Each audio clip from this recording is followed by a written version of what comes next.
And I say this because in the last couple of years, in the last 4 or 5 years, under a project where I was working with the ILO, we did over a dozen studies, events, and we still really did not actually get to a real understanding of women's experiences. We realized that the knowledge is actually very low, and that we really need to bridge this gap. And it is only towards 2021, at the end of 2021, that we did a study that, which was on women's migration to the EU. And we're thankful to ILO, actually, who helped to do the study. What we do know is that there is an increase in women's mobility between India and EU. This we know through all the data. Some of it is because of gendered professions, like healthcare being one of them. But it is also because women are actually getting educated and becoming more independent. And also because there is attraction of women, special process investment made to attracting women. India also is a youthful country, and we are very aspirational in this country. And this actually promotes movement between India and EU. However, it's also very interesting that the Indian industry also speaks of talent losses and the difficulty of finding talent in country. So, migration, as we see, is quite complex, and it is critical to have dialogues like this one so that we can bring all the nuances together. But keeping all this aside, let me tell you why I stand here. And I do this quite often for those of you who might have met with me before. But it really is about the people we work for. I have, in my time with the India-EU project, traveled extensively in Europe, met many, many Indians. But I'll tell you a small story of a young woman I met, and I'll call her Pooja. She's about 22 years old. And she had only been there for about 15 months when I first met her. She was the mother of a 2-month-old baby. But she had filed for a case against her husband for domestic violence, who had actually returned back to India then. So she was alone in this country. She had a small baby, and she didn't know what she was going to be doing. But when I asked her, how are you going to manage? I was really impressed, because what she told me is, I know I'm alone. I know it is really, really hard for me. But for my child and for my family back home, I'm not going to give up. I'm going to be able to make it through. I'm educated. I'm learning the language. I know I will manage. And this resilience, actually, of a young 22-year-old person, with the clarity to know why she was there and that she was going to support her sister to study back home in India, are the kind of experiences that actually make me stand here and try and move these conversations forward. I think dreams, and migration is a lot about dreams, by the way. So dreams and the means to make them happen is what really shapes migration. We, all of you sitting in this room together, you have the ability to make some of these dreams happen for these women. And so the power to shape what happens lies also with you.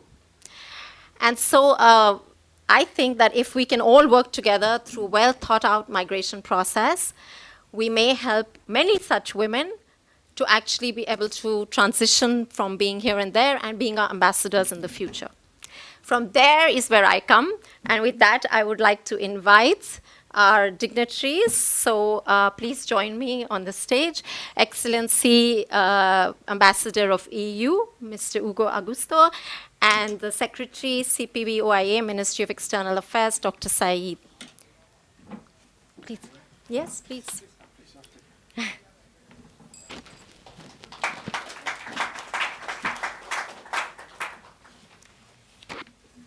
I now request His Excellency, Mr. Astuto, to please give his opening remarks.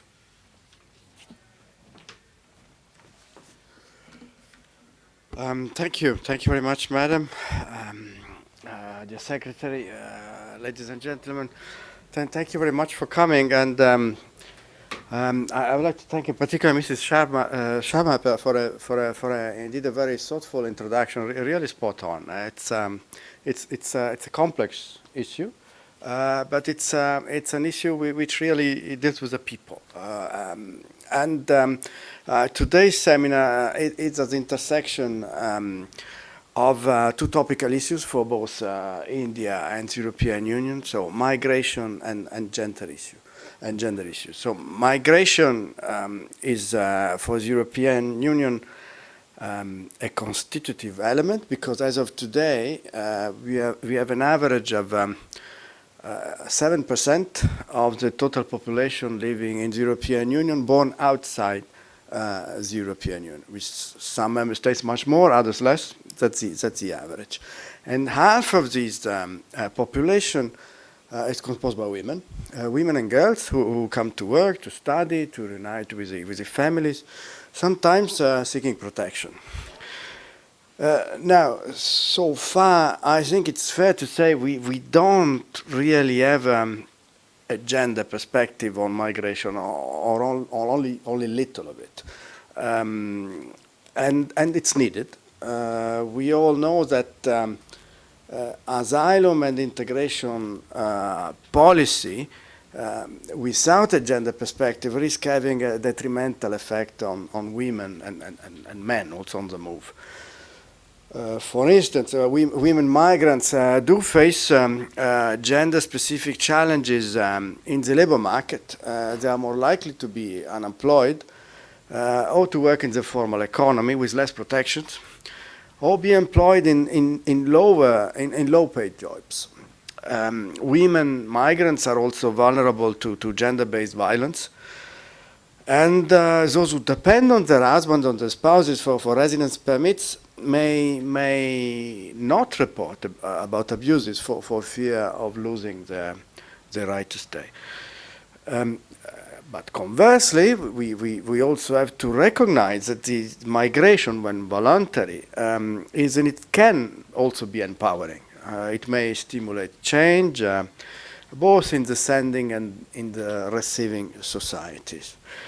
So in the European Union, we have tried to have a comprehensive look at the matter, and in 2020 the Commission presented a new EU gender equality strategy aiming at bringing equality of opportunities. We all realize that inequalities still exist, but still I think we have made a genuine effort to progress in gender equality over the last decades.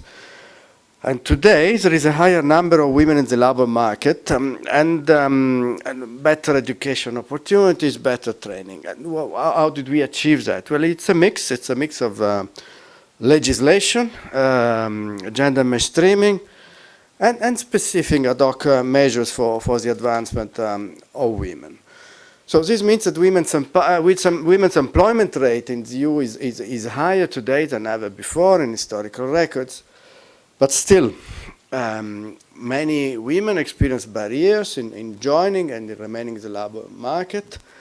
Women are underrepresented very often in the labor market, and very often we still have not solved the issue of lower pay for the same job. So in one of the 6 priorities which have been outlined in this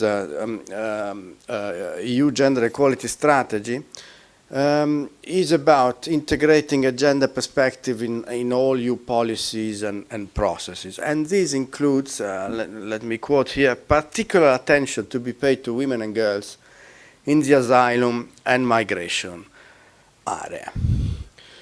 Now, when we come specifically to our cooperation with India, the Common Agenda on Migration and Mobility was mentioned earlier on. This is a seminal document adopted in 2016, and it's the foundation of our current dialogue and cooperation. It does not contain gender-specific elements, but it calls for a policy based on improved knowledge of migration of all kinds. And it's a fact that in order to steer policy, you need a sound analysis of the situation. So how much do we know today about the migration of women between India and the European Union? Well, I hope that your exchanges, this seminar today, will contribute to giving an answer to this question. A recent project that we jointly conducted came out with a report on flows and patterns. And so we have some data, some figures disaggregated by gender. And these figures give us a general picture of the dynamic nature of women migration from India to the EU. So as per the latest Eurostat data, 20% of Indians moving for work to Europe were women, and this proportion has doubled in the past 10 years. The share of Indian women irregularly present in the European Union also went up in the past 10 years, from 5 to 12.5%. Conversely, the share of Indian women moving for family reasons over the past 10 years has remained stable, and they represent around 2/3 of Indians moving to the European Union. Now, if we look at the situation of labor markets in Europe, and if we consider the human potential in India, and the close relationship, the strategic partnership which has been established between our two regions, I think we can fairly anticipate an increase of Indian migration to the European Union, and particularly of Indian women.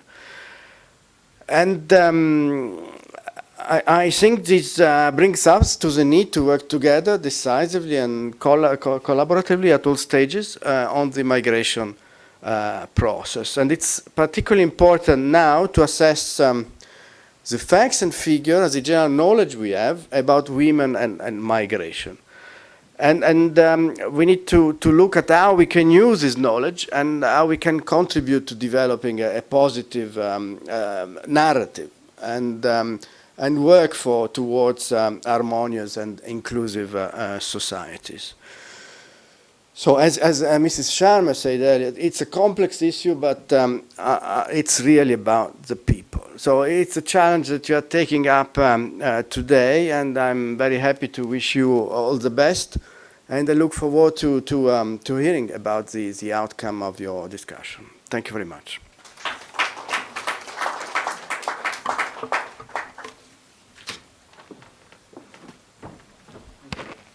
Thank you very much. I now invite Dr. Sai to please give his opening remarks.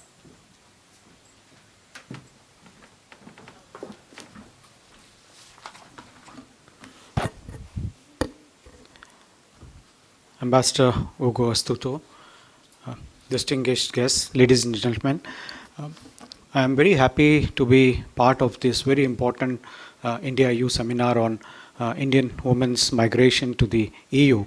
And as during the introduction, Ms. Sita Sharma mentioned, there is very little discussion which we do on this subject, either in the national discussions, regional discussions, or international discussions.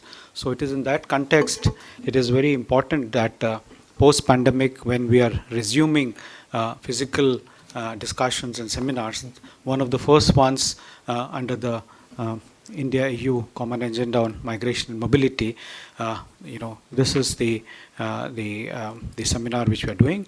I would like to take this opportunity to extend my heartfelt appreciation to all the speakers and participants who would be, joining the discussions on this important subject. As you all aware that Indians form the largest transnational community in the world. We have a diaspora of 32 million. 18 million of it will be the overseas Indians, and rest would be the NRIs, which would means essentially the Indian passport holders. And this diaspora is, I believe, is much larger than many other diaspora of other countries like the Russians, the Mexicans, and the Chinese, in a sense. You're also aware that India has made an impact on working and towards the framing policies and for the welfare of the Indian diaspora. There used to be, of course, a separate ministry not long ago, Ministry of Overseas Indian Affairs, which of course has been now merged into the External Affairs Ministry. So the leadership in India is very clear to engage with the diaspora, Indian diaspora, for mainstreaming the Indian diaspora, for the national development, and we do various things in terms of the hand-holding which the government of India does is throughout the mobility cycle, which is pre-departure, post-departure, and so on and so forth. Now, in contemporary times of globalization, human mobility is defined by rapid transformations. We are witnessing an increased need of labor in various countries due to various reasons. Again, technological advancements, shifting demographics, and large number of people are migrating to newer destinations. We used to have, we still have the Gulf countries as the primary focus of migration for work, where we have around 9 million, 8.5 to 9 million people. But then we are now seeing that more and more people are going to Europe, to North America, to Southeast Asia. We are in the process of signing migration and mobility agreements. We have concluded about 12 agreements, including many with European countries, but we have also drawn up a list of another 20 odd countries where we feel that the migration would be possible. We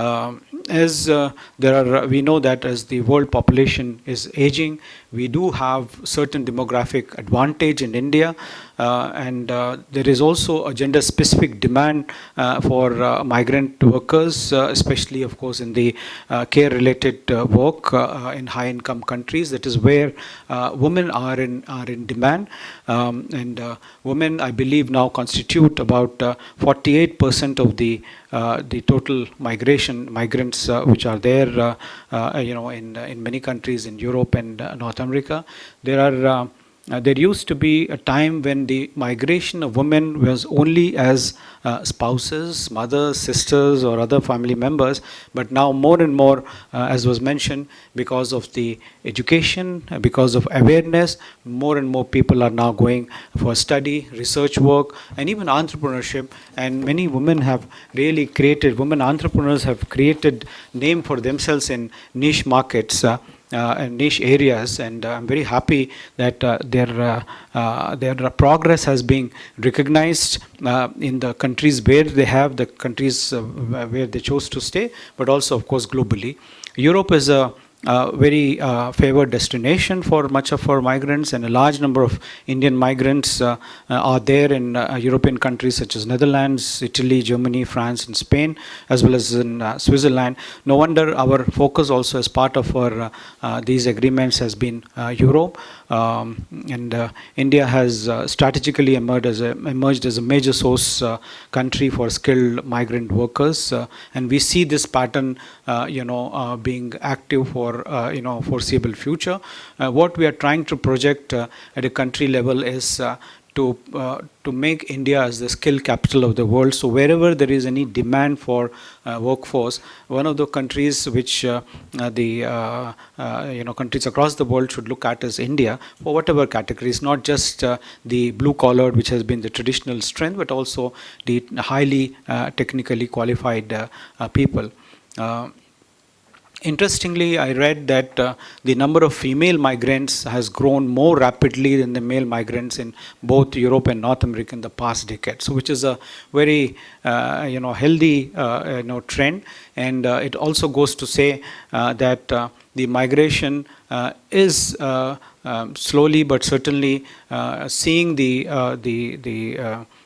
kind of gender sensitivity which was needed in the thing, and we as government are very sensitive towards the welfare of Indian women who have migrated abroad, whether they are in public or private sectors, whether they are in IT, or research, healthcare, domestic work, or whatever.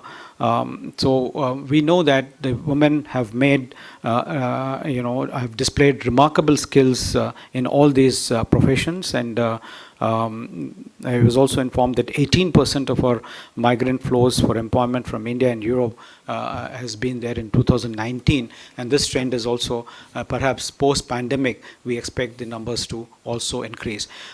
So when I said that we are very keen as government also to ensure that we are there to protect the migrants from vulnerabilities such as human trafficking, forced labor, violence and exploitation. Just to give you an instance, in the GCC market, when much of our people go for domestic work or unprotected work, then there is a bank guarantee which we take from employers, which is actually equivalent to around $2,500 just as a kind of surety that in case if something happens, that amount is actually paid to the worker. Then we are in the process of setting up one-stop centers in what is known as the Nirbhaya Fund. And these are being set up all over the GCC countries, but as well as in some other countries such as Singapore, and also one center in Canada and Toronto. The idea is to dedicate these centers for being there for needs of the women, and it could be the job related need, it could be perhaps the marital dispute where the woman needs immediate help from the embassies, it's or it could be immigration related issues. There are many complications which arise in migration where women sometimes feel vulnerable when compared to men.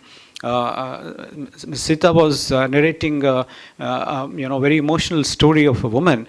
I also, when in my previous capacity as the Consul General of India in Chicago, came across a very such similar story of a woman from northeast, from Tripura. Very first time she left India was to go abroad after getting married, and then maybe a few years or a few months after the marriage, a few years after the marriage with two young girls, she found herself abandoned by the spouse, and finding herself vulnerable, not knowing what to do, very difficult for her to make the ends meet. She was very gritty, determined to kind of carry herself through, and now one of the very successful entrepreneurs there, very successfully integrated into the US society, contesting in state elections, and being a role model and a guide for many such women. So this is something, these stories are there, but nevertheless we as a part of this very important collaboration of India and EU, there is this focus on how much more could be done, or what really needs to be done to focus on this very, very important subject, where women forms the center of our collaboration and discussions. And as I mentioned, that we are in the process of signing these agreements, 12 agreements signed, another 20 in the pipeline. Focus countries are Europe and also Southeast Asia. We have signed mobility agreements with France, Portugal, Germany, and many countries like Denmark, and Italy. Things are, I think, being discussed. Further, I'm also informed that the recently concluded technical project under CAM has been an important initiative that had facilitated high-level dialogue. So, Ambassador, I would like to really place on record the extraordinary collaboration which we have been having with EU on this very important subject. And we would like this dialogue to continue and our collaboration to continue. We, as the External Affairs Ministry, the divisions which I deal with, 5 service divisions, the Consular Passport Visa, the PSP, and the Overseas Indian Affairs and POE, we are also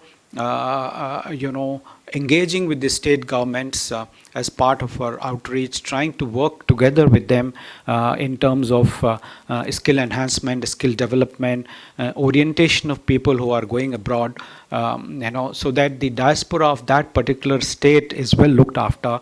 After joining 3.5 months ago, I've recently had 2 visits, one to Tripura and another to Chennai last week, and we do hope to visit other states such as Rajasthan, Punjab and others, and see how best we could kind of put our heads together to see and tackle various issues, and particularly the issue of migration of women. So with these words, I extend my very best wishes for this seminar, and I'm confident that the deliberations would enable us to reflect on this very important issue, and hopefully it will lead to future policies and programs that are more gender sensitive and more gender responsive. Thank you very much.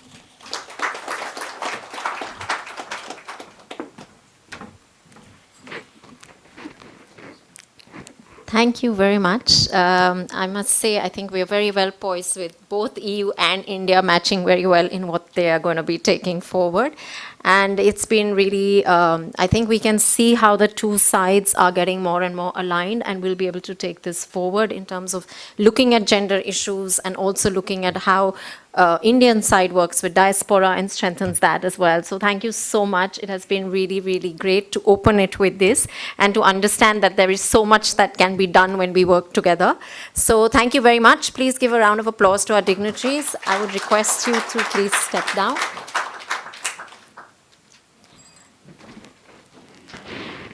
We continue now. We have, like I mentioned in the beginning, there was a study that was done. It was done under the ILO on Indian women's migration to the EU.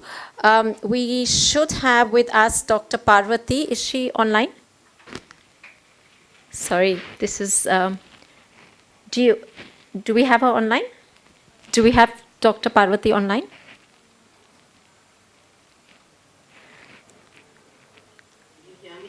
Yes, we hear you. Okay, thank you. So just to introduce, Dr. Parvati Raghuram has worked actually several months to help us put this study together, which looks at regular migration to the EU. So we will begin with the presentation. Thank you, sir. Thank you. So do we have, I can't see. Okay, we just give us a moment. We have the presentation coming on. Parvati, you want to start? Yeah. Okay. Thanks ever so much. Thank you, Sita, and thank you, audience here, for this opportunity to speak a little bit through the report. I should first also say thanks to Gunjan Sondhi, who helped a lot with the work on the tables, but also with keeping the project through, and to all the interviewees, and I see some of them here. So thank you so much, and you know who you are. Thank you. So why are we here? We're here because definitely the question of Indian migration and increasing numbers of Indian women migrating to the EU is a moment for both practical policy, academic, theoretical, conceptual thought. Right? It raises certain questions about what actually is happening in the context of Indian women in Europe, and it also suggests some policy initiatives which I will talk through later. So I want to begin by saying that there is a long history of both skilled and lesser skilled migration from India, even domestic workers moving in the 1820s, skilled women moving in the 1840s to study. So there is a whole history, a long history of this kind of mobility. But things have changed. There is a more variety of migration now, and with a great difference in pattern, but also a complexity in terms of destination countries as well as which parts of India they come from. So in both origin and destination areas, there's kind of a lot more variation. So I'll talk you through some of those. Moving on then to the first slide. Here you'll see that actually there's a first promise. Parvati, just a moment. We're just trying to put the slide. There seems to be a small technical glitch. Just hold on a second, Parvati, just a moment. Can we get it up? Sorry, Parvati. That's okay. While we wait, I'll just carry on because we can always catch up with the slide later. What you would have seen in this slide is that family remains a really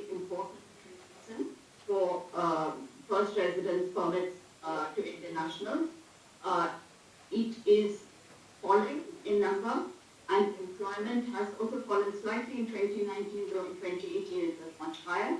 But what you'll see is that employment has overtaken family. And this is a very interesting kind of finding. The proportion in education has also increased. And this is for both men and women. So the other thing is that there's a lot of variation across the EU, right? So overall, the 62% all migrants, Indian migrants to the EU are male and 38% are female. Women dominate family migration and men in education and employment. But Indians are now the third largest recipients of the first permits. So after Ukraine and Morocco. Of course, in recent years, in the recent months, the Ukrainian figures have completely changed, no doubt, but nevertheless, it is the first resident from the system. India is the third largest received for first permit. So, what we see is a lot of variation across Europe. So, for instance, in countries like Luxembourg and Italy, you have many more women, and whereas in other countries like Latvia and Lithuania, it's very, very dominated. What's the explanation? I think one of the reasons, like in the case of Italy, is because you get a lot of family migrants because there's a long history of mobility. So Italian men are marrying women from India and the women are moving as spouses. Compare that to places like Poland, Latvia, Lithuania, Estonia, Romania, right? Very large numbers of men coming in, working as in logistics, right? They're working in meat packing, processing firms, and they are providing lesser skilled labor. But on the other hand, there are women in these teams as well, often coming not because the men don't have the thresholds to come in as to bring spouses. What the women are doing is that they're taking their own independent route into these countries and also alongside the husbands in the processing farms. So this is a kind of a new system where two of both men and women working in lesser skilled sectors are actually coming together in parallel simultaneously. So this leads to kind of differences between the number of men and women across Europe and, of course, the sectors in which they work, creating these systems.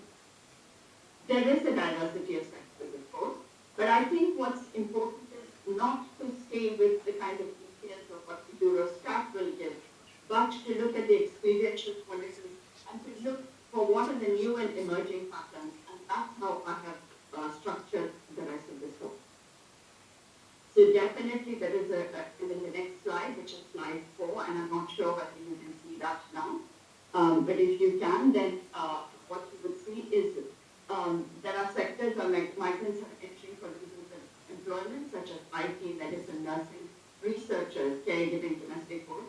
And then there are sectors in which migrants are arriving, often for educational and family reasons, but not always, and then they are still entering the labor market.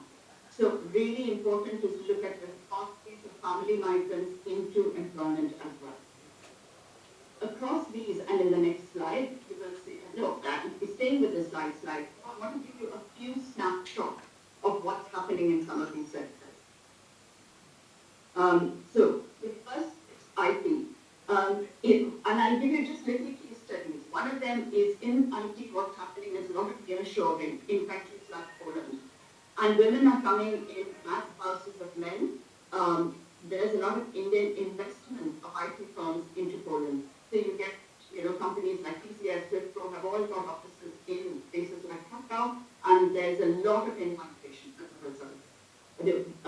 This is different from a lot of short contract work, which is seen in other countries like in Sweden, where people are coming in for shorter periods. Each of these has got slightly different gender implications, right? Women, when they have to move for short periods of time, each time they have to, and they are moved from project to project, each time they have to look for housing.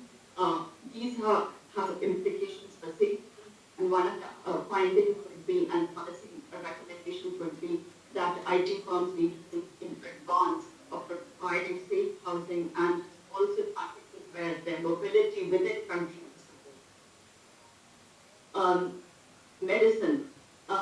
Ireland has always been a huge draw, and the president of Ireland, previously, is the son of an Indian doctor.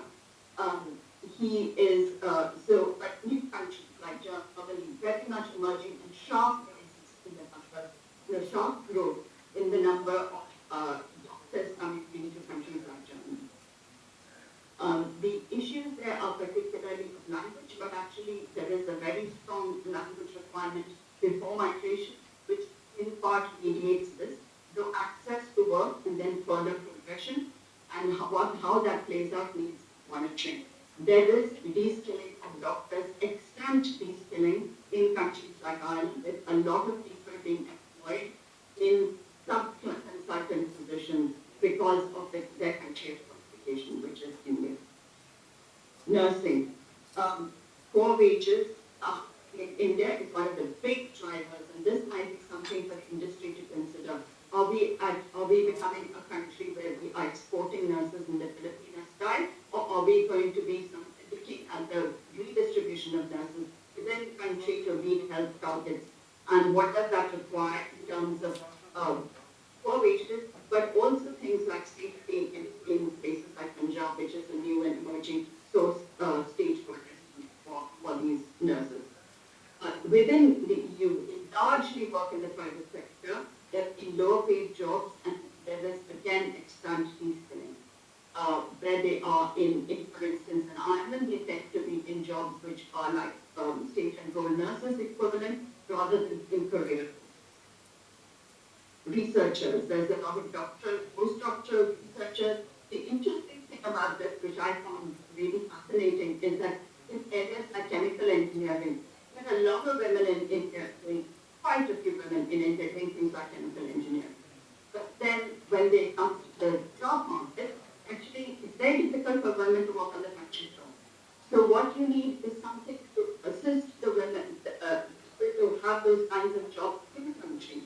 They then move to Germany so that they can continue in their profession, because otherwise if they stay in India, they move into something like IT. So there's something that can be done by both in order to make core and key sectors like that something which is gender friendly in the employment sector. Caregiving and domestic work remains a very, very large proportion of, very important for both, though very patchy in how it is in what different countries are doing. So what as an example of where you have a lot of people employed in caregiving, nursing qualifications are essential, so it has inherently used de-skilling as the basis on which they're doing. And they are then employed partly to do domestic work and partly to do caregiving. And with very, tough regulations around, for instance, accommodation and so on, which make their lives of the caregivers very hard, along with some elements of racism. So I think these are questions for us all to consider. Domestic work, large numbers in Cyprus. Again, a very interesting case because in part also doing caregiving. So it has this kind of slippage between caregiving and domestic work. There's a number of issues which I will move on to in slide 5 before I go on to the group 2 sectors. And there are questions here about opportunities to migrate. For instance, do women in the IT sector get equal opportunity to migrate? In Indian IT scorecard, which Gunjan and I did, what we found was that in India there is relatively large proportions of women in the IT sector compared to the EU. And they are occupied in technical roles, but they do not necessarily get equivalent opportunities to migrate, which is important for their career progression, both in India and abroad. So it's really important to think of these, some of these jobs as requiring global mobility, especially the learning of soft skills in order to progress even in country. So there's something here about how do we make these kind of pipelines for opportunities to migrate equivalent or equal. And then there's access to jobs. This is a big issue because if you come in as a spouse, then of a skilled migrant, a lot of IT migrants actually are married to other migrants, IT migrants like in Poland, you will find that they actually cannot work, especially if they come into intra-company transfer schemes. So there is a big difference in terms of access to jobs. These vary also between, for instance, different parts of like Germany. So if you look in big cities like Berlin, it's different, but in smaller regions, especially in the case of Germany, where you have a lot of vibrant economic development in smaller towns, but very male-dominated industry, women come in. The only other woman in these places is people in HR, and they just do not have the ability to understand what to do with this Indian women, right, in these jobs. So they get the jobs, and then they don't necessarily get access to the appropriate job, or they may drop out, and so you see a lot of these killings. And this we found across the board in many of these. But women also showed agency, and there was a whole range of ways in which women were making, new and interesting lives. And in slide 6, I will very quickly show you a snapshot of some of these emerging areas.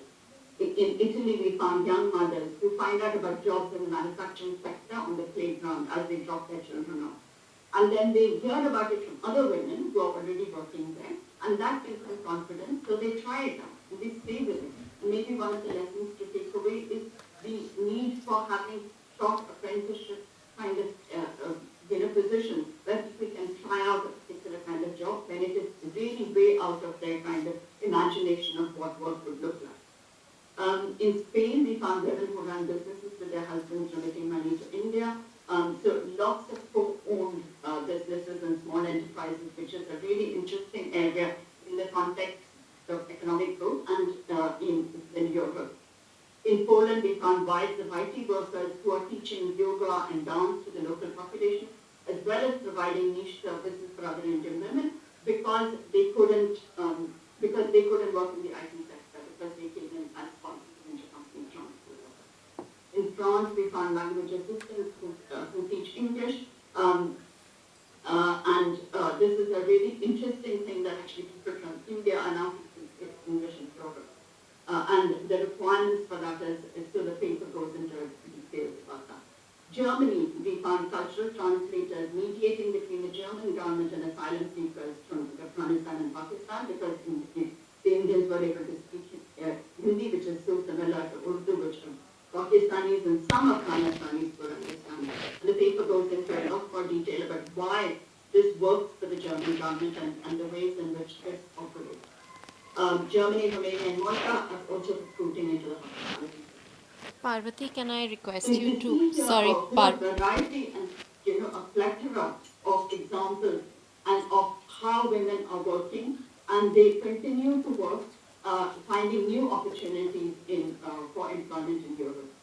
Interestingly, what we also find is that for many of these people, especially when they are skilled, jobs are more important than staying together with a family.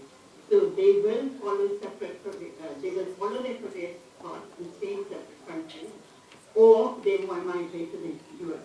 And actually, one of our interviewees who had done a lot of work in this area has, in her postdoctoral, because she found so many blocks, has decided to move from Belgium to the US, where both the family were able to stay. But in a sense, what I think one of the really key findings is that careers really matter for the skilled workers who are entering today. And therefore, aligning family migration policies to the kinds of range of skills and employment becomes much more essential in the context of new patterns of skill migration. And this is something I'll explore a little bit more in slide 7, which is on family. And you'll see here some of the countries in which there's a lot of family migrants and the roots. So Germany is really important, but also Italy, which of course has got a long history of Indian migration, particularly into the agricultural sector. And there's some really interesting things that we found in terms of both, domestic work, of women working in the domestic workers around Rome, agricultural workers working in particularly producing things like the Parmesan cheese in northern Italy. A huge role of women in supporting families through this, but also then looking for work. Often in northern Italy, staying in small farms, so that one of the suggestions we would say is that actually the access to driving lessons would really change the ability of these women both to escape from domestic abuse where it happens, but also to access the labor market in meaningful ways. In the next slide, which is slide 8, I look at what are the factors which affect employment rights of the employment opportunities of migrant women. And I'll stop in a couple of minutes coming towards the end. The first is employment rights in the destination country. This really varies, like I said, in countries like Hungary and so on. ICT workers, the wives of male ICT workers, or vice versa, do not have rights to vote. Now, this is also important because what you do find is there are increasing numbers of women who are bringing in men as family migrants, right? And so there are some questions here, particularly in things like nursing, where there is a little bit more literature, but also in ICT work. And therefore, this is, again, a new pattern which of male migrants who are male family migrants and the pressures that they are under, which needs more consideration. The rights associated with the status of the sponsor, whether they are a citizen or whether they are they have come newly, or whether they are skilled, will really affect the rights of family migrants as well. And of course, because women are much more dominant in the family migration stream, this is reflection on and the ability to sometimes disassociate from the status of the sponsor is really crucial for the welfare and well-being of women. It's one of the single most things that we can do, most important things we can do for the protection of women is to be able to give clauses where we can disassociate it from the rights associated with the sponsor. And to reduce or eliminate the need for a minimum number of years before they are able to access certain kinds of basic human, what we would consider important labor and other rights. One of the interesting things we found with the stereotyping of migrants is the, skilled Indian women going into the public sector, the job centers, yeah? They go in and then actually you find in countries like, we saw this in a number of countries in France, in Belgium and other places. Actually, when you say Indian women, they think Bollywood dancers and so on. And so they seem to assume that women are family migrants. The kind of drive for career and nature and skills is not in the public discourse. And therefore, what happens is the kinds of jobs that they're sent to are often lesser skilled. And therefore, women don't necessarily have the social network. And so better social networking, and there are some excellent examples of organizations which are trying to develop this kind of social networks, but also give women opportunities into jobs in Denmark, in Norway, in Sweden, and so on, which will be really interesting as role models of how things could be done in order to provide better access to family migrants who are stymied because of the stereotyping that is associated with them. And then, of course, there are rights associated with migrant skills and knowledges themselves, which I think are, if they themselves are skilled, then that makes a difference.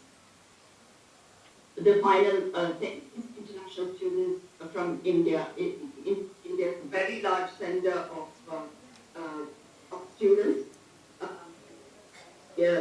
Germany, Ireland, and France together account for 5% of all the students, and women form about 30% of the growth.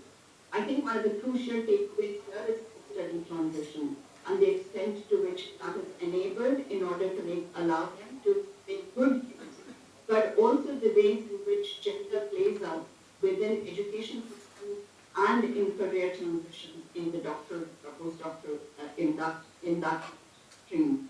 So there are some really good examples in the infant, departments of science and technology where you can see very good opportunities for women to actually get mobility and training and to get training through mobility. And I think that's something that could also be considered by the EU. So this is a lesson for the EU to take away from that. I think what's crucial here for both international students and for a lot of the skilled workers is that mobility is essential to the development of skills. you're a postdoc and working in biotech, you need to show that you worked in some of the top universities, used the facilities and the instruments in various top companies. So interview ability and that ability to build on that is something that they look for. They don't get it, they move to the US, right? And where within country they go from facility to facility. And that kind of coaching might be something really important for people to look at. So what are the key policy suggestions? Definitely pre-departure training paid for by employers with a minimum language training of words, so that people have the ability to escape and look after themselves, but also get a sense of the rights of the places that they. This is being offered in some instances, but often paid for by the employees themselves. Now, that means that the employees don't have to come away, spend a week, they are undergoing the training, but also then, don't have salary for that period. And that really makes a significant difference to their entire employment and their whole mobility. So compulsory pre-departure training is something we could really encourage. I think gender mainstreaming of data, but also a wider questions about gender mainstreaming, such as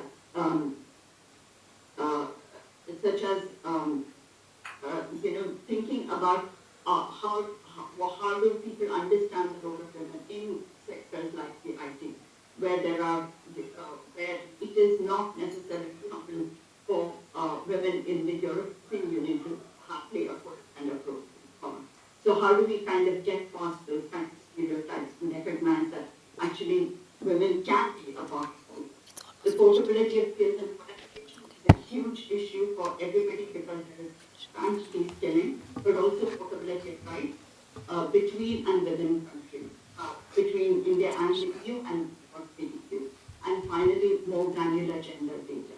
And I think this is something which is already Sorry, I'm turning that one off because, sorry, Parvati, you couldn't actually hear me. I was trying to tell you to hurry up a little bit.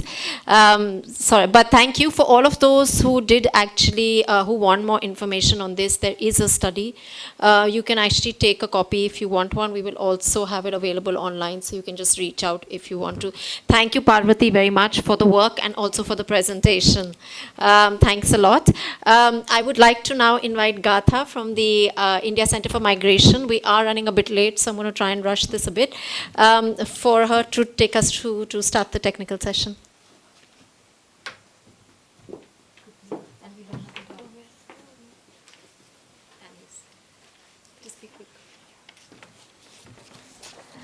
Good afternoon, everyone. Before we begin the session, let me just briefly introduce myself and my organization.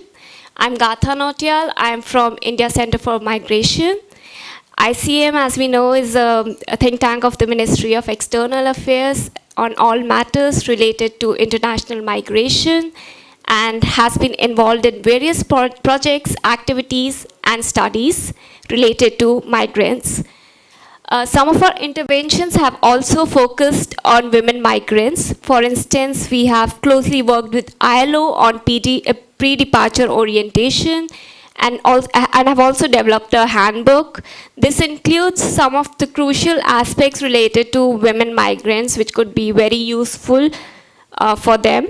Apart from that, we have also worked with UN Women on a project focusing on migration. So against this backdrop, ICM was very happy to collaborate on this activity focusing on Indian women's migration to the EU under the CAMP framework, and is pleased to have you all join us today at this seminar. Now, without taking up much of your time, I would like to invite all the panelists. So I now invite Deputy Advisor Niti Aayog, Mr. Munir Raju, to kindly come on the stage. Dr. Munir Raju, Niti Aayog is the Niti Aayog is the National Institution for Transforming India and APEX, or a think tank of Government of India, headed by the Prime Minister of India. It monitors and evaluates the implementation of government programs and initiatives, including the identification of the needed resources. I also invite Mr. Sanjay Awasthi. He represents IOM. The International Organization for Migration is a leading intergovernmental organization in the field of migration, committed to the principle that humane and orderly migration benefits migrants and societies. Dr. Kristina Gondova, Consular Slovak Embassy. Although she's not an expert on migration, she has been most kind to accept our very last minute request to come on the panel. Ms. Shivani Iyer is the Gender and Advocacy Lead at the Confederation of Indian Industries. Mr. Apur Mahendru is from DAT, Germany Academic Exchange Service, which offers grants to students for higher education and facilitates the exchange of students. So, moderator, please note you have half an hour.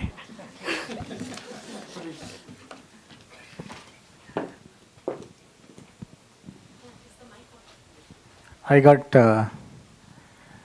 time constraints before I start. So, well, at the outset, in fact, I would like to congratulate and appreciate ICM as well as the European Union taking up such an wonderful seminar to sensitize the organization, different stakeholders for conducting a study and also coming up with its outcomes and how we can reframe the policy and also programs to see that women, especially migrated from the destination country and also the source country, should not suffer from any kind of obstacles, and we can create better avenues and opportunities for them to stay and contribute to the economy. Well, with this, of course, we have my panelist with me, so I'll go with the questions. We have heard much about different women through Dr. Raghuram's presentation and some of the challenges faced by the women as well as some recommendations proposed. And of course, gender balance in migration and therefore increased women's mobility in something we are going to be moving towards also, because there is a demand for gender professionals in destination countries more, because there is several services are being provided. And this panel will focus on getting different perspectives on women's mobilities and ideas and what can be done for their safety, security, and leading dignified and decent life. So, of course, now my question goes to Sanjay Awasthi. Of course, IOM is working on labor market information. Please tell us what you are seeing in relation to labor market entry of women. Hello? Hello? Is it working? Okay, great. So thank you, Dr. Muni Raju. Indeed a pleasure being a part of this panel. So I'm very happy to state at the outset that the level of commitment the Government of India and the Ministry of External Affairs has demonstrated, especially over the past year, towards some of the key global objectives. So the first one is the Global Compact on Safe, Orderly and Regular Migration, which is when India has been a signatory to GCM. And in the first week of April, the Global Diaspora Summit, which aligns with Objective 19 of GCM, which in turn aims to facilitate or create conditions for migrants and diaspora to contribute to the various countries' contexts and economies. The summit was jointly hosted by IOM and Government of Ireland in the first week of April, and the Government of India delegation was led by none other than Honorable Secretary Dr. Saeed. And in the following month, in May, there was this high-level conference in International Migration Review Forum in New York, and there again, the Indian delegation was led by none other than the Minister of State for External Affairs. So with that, I just want to move on in terms of your question. Of course, IOM is currently undertaking a very interesting research based on the priorities set by MEA. and that is around the emerging labor markets across Europe. And there are some interesting initial findings. The first one is, of course, it's very important while it applies on all migrants. It especially applies on women migrants. Number one, there is very little or limited understanding about women-specific needs and problems. So while there have been a lot of work done around migration in general, but there is still yet a lot of work to be done on women-specific needs and problems. And the other one is that it's important for any initiative to cover all stages of the migration process, right from the pre-migration process, the in-transit and at destination. And one of the things which I wanted to highlight, which has been very interestingly brought up by a study undertaken by IOM, it's the relationship between women's migration and women's rights. And it was found that when there is little support for women's rights in the countries of origin, it acts as a motivator and sets the context that pushes highly skilled women to move from developing to developed countries, because they feel that they will be in a much better position to realize their rights in those environments, which in turn leads in some ways to female brain drain. And therefore, women's rights in origin countries affect and determine the migration flows of highly skilled women to OECD countries. So these are some of the things which I would like to highlight at the outset. And then, of course, we can continue with some of the other aspects later. So wonderful, Sanjay ji. Of course, you have come up with very good inputs and also way forward mechanisms for them. Now, I request Mr.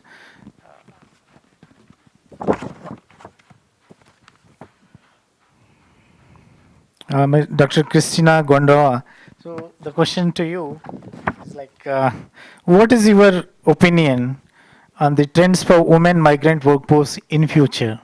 How you feel that, what's your opinion on the future for migrant women?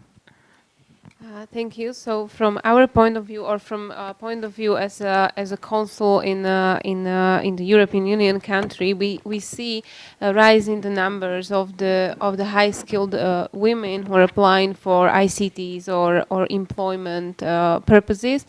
So, what I personally think is very great is that the numbers are going higher, and also in the area of research, and so it's not only, but it's also in this kind of field. So I think that's very great. But what all women, I would say, are facing is that as also Mr. Sanjay mentioned, we need to have we have, let's say, different problems, and we have some areas that needs to be solved. We need to have options to have careers and have families and have the options how to handle it, and we will find our ways, but we need to have these options how to manage everything. So this, I would say, is also like one point. And so for this, so from now, I think we are also in the future there will be more and more women applying and working in IT sectors, research, and this field. Thank you. Thank you, Dr. Of course, there are a lot of opportunities. Once if you have a skill in hand, definitely there are opportunities to explore and get into dignified occupations. So now I request Dr. Shivani Kumar from Confederation of Indian Industry. Besides students, women who will join the workforce in another country will be based on the kind of professions women do in that country. Do you feel there is any sector that is gaining from women's entry? Are there any shifts in gender balance in the workforce that you are witnessing? Thank you so much for the question. And I think before I answer the question, when I hear professionally skilled women and the fact that they're moving out in the same breath. And, as Dr. Avasti also mentioned, I think it causes a little bit of concern because at least as industry, there were quite a few points that Dr. Parvati also raised. But for us, I think the primary question becomes how do we retain all these women with these skills, right? And maybe we get a chance to discuss some of that in our conversation today. But I think in terms of what are some sectors, it pretty much reflects what we saw in the survey as well. Apart from, agrarian sector, I think a lot of women are participating in e-commerce, IT, services such as hotels, restaurants, etc., health, of course, education, manufacturing. And I think, as I said, we saw glimpses of that being reflected in what Dr. Parvati was also mentioning. Thank you, Shivani. Of course, there are several sectors, in fact, where one can get into and see that engaged in the decent work. So my question to Apurva Mahendru from DAD, many women are going to study in various subjects. Is there anything about trends that you can tell us in relation to women students? What subjects are they going for typically, and do you see a shifting trend in that? Thank you so much for the question. Now sitting here, I am not an expert on gender, I'm not an expert on migration per se, but I'm a higher education specialist. So I'll try to throw some light on this from that very perspective. I'm talking about Germany, so the DAD is the German Academic Exchange Service. We as an organization actually have a motto which is change by exchange. So we try to change the world through the exchange of ideas and people. And I think that's what mobility in the higher education sector or migration is really talking about. From that perspective, what we have seen, globally speaking, and also within India, since we've been present here for more than 60 years, is that the trend of Indian students going to Germany, and we saw it in the slides also earlier on, has been really picking up. Ever since I joined this organization, the last 20 years, we've seen an upswing, which started off with just 500-600 students. Today we have more than 30,000 Indian students that are studying in Germany. Of these, we have a substantial proportion that are women, which is close to 30%. This number is still relatively low. I think that's partially to do with the fact that Germany as a country is a country which is known for its technical expertise, and technical engineering related subjects are generally subjects where you, I think globally would see a lesser participation by women. So that's one thing. But on a global scale, Germany has a very good mix of close to 50% women in the international student population. I think that's a very commendable fact. If you look at these people, and also looking at, as I said, DAD is a scholarship organization. We support close to 3,000 individuals every year through scholarships. And our focus is very much on inclusion and diversity. And the numbers reflect, because even in our scholarships, we have a very good balance of actually 50% scholarships going to women candidates globally. Even within our organization, we are more women than men working for the DAAD. And these are all very positive signs, I think. If you want to get a little more technical, I don't know how far that's relevant or interesting, but what we have seen is that the proportion of women studying at smaller universities is higher, close to 60%, and the proportion of women in larger university setups is slightly less, 48%. So they seem to prefer places or universities which are smaller, which are probably a little more easy to navigate, or for what other reasons, I can't really correlate the two, but it was an interesting fact I just thought to bring to the table. Thank you, Apur. And of course, we all know that study also revealed a lot of migration happens in the IT and IT-enabled services sector. Nursing is the other area where huge migration happens from Indian side.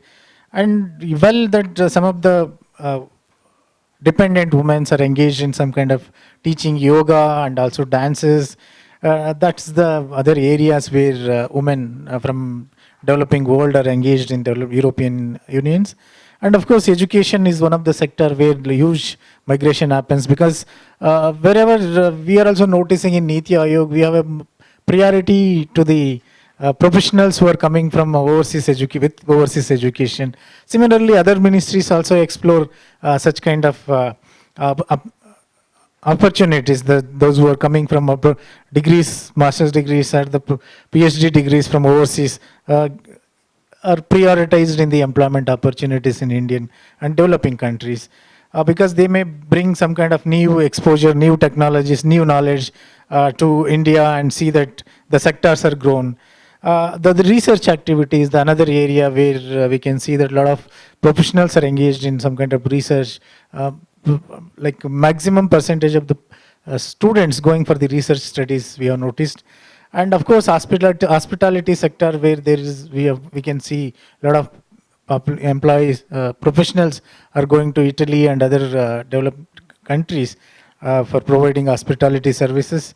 And of course, the families, dependent families, are also taking some kind of domestic servants to the countries where we can see the Indian population or the other developing Asian population moving to European unions. So we need to provide some kind of skilling and education opportunities and proper guidance. Of course, ICM and other European Union institutions are really doing commendable job in that sector. So my next question is, what needs to be done to support women and further talent mobility? The study has thrown up the challenges of difficulties faced by Indian women workers in the sector in European Union, as they are used to a far better gender balance in India. Is that something to think about it, Sanjay Vasti? Can you respond? Thank you, Dr. Muniraju. I think one of the overarching emphasis that I would like to underline is there should be a collective effort to avoid stereotyping, gendered stereotyping of jobs and sectors and positions. The opportunities should be equally available, and then irrespective of the fact whether they are men or women, whosoever is best suited for those opportunities should be able to have that opportunity. So I think that's something which is very critical for us to look at collectively. And then, of course, as I said earlier, it's really important for us to have a cohesive and comprehensive understanding about what are the specific needs and problems of women migrants, and how can we tailor our initiatives to suit their context. Thank you. Okay, thank you.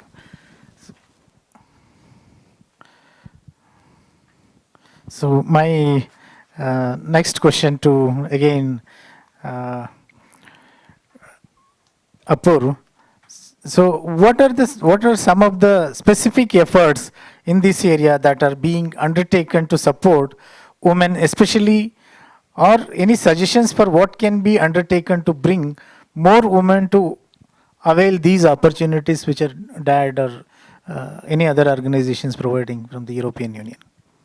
Yeah, I think, as I said, our organization or organizations similar to the DAAD that support financially, I think it's a very important thing. We have seen that almost every year the DAAD is funding close to 130,000 individuals globally, and it's very important, because oftentimes when you're talking about women and also for migration, in many countries where people have this aspirational migratory kind of mindset, money and funds are definitely a problem. So I really believe that we should see what possibilities we have to further improve or increase the possibilities of support. The EU already does, I think, with the Erasmus program, some really wonderful things. And also making those opportunities that are actually present and available also in India a little more popular could be another small effort that we can make in order to achieve our goal. Great, thank you. So now, of course, as we know that funding is one of the major issue which we can need. What kind of support can industry provide to support women mobility? How can this be taken forward? Is there any role for industry and industry bodies like CII? What about skilling and orientation programs? Yes, definitely. But I think I would like to start with, again, what I think Dr. Vasti has mentioned a couple of times.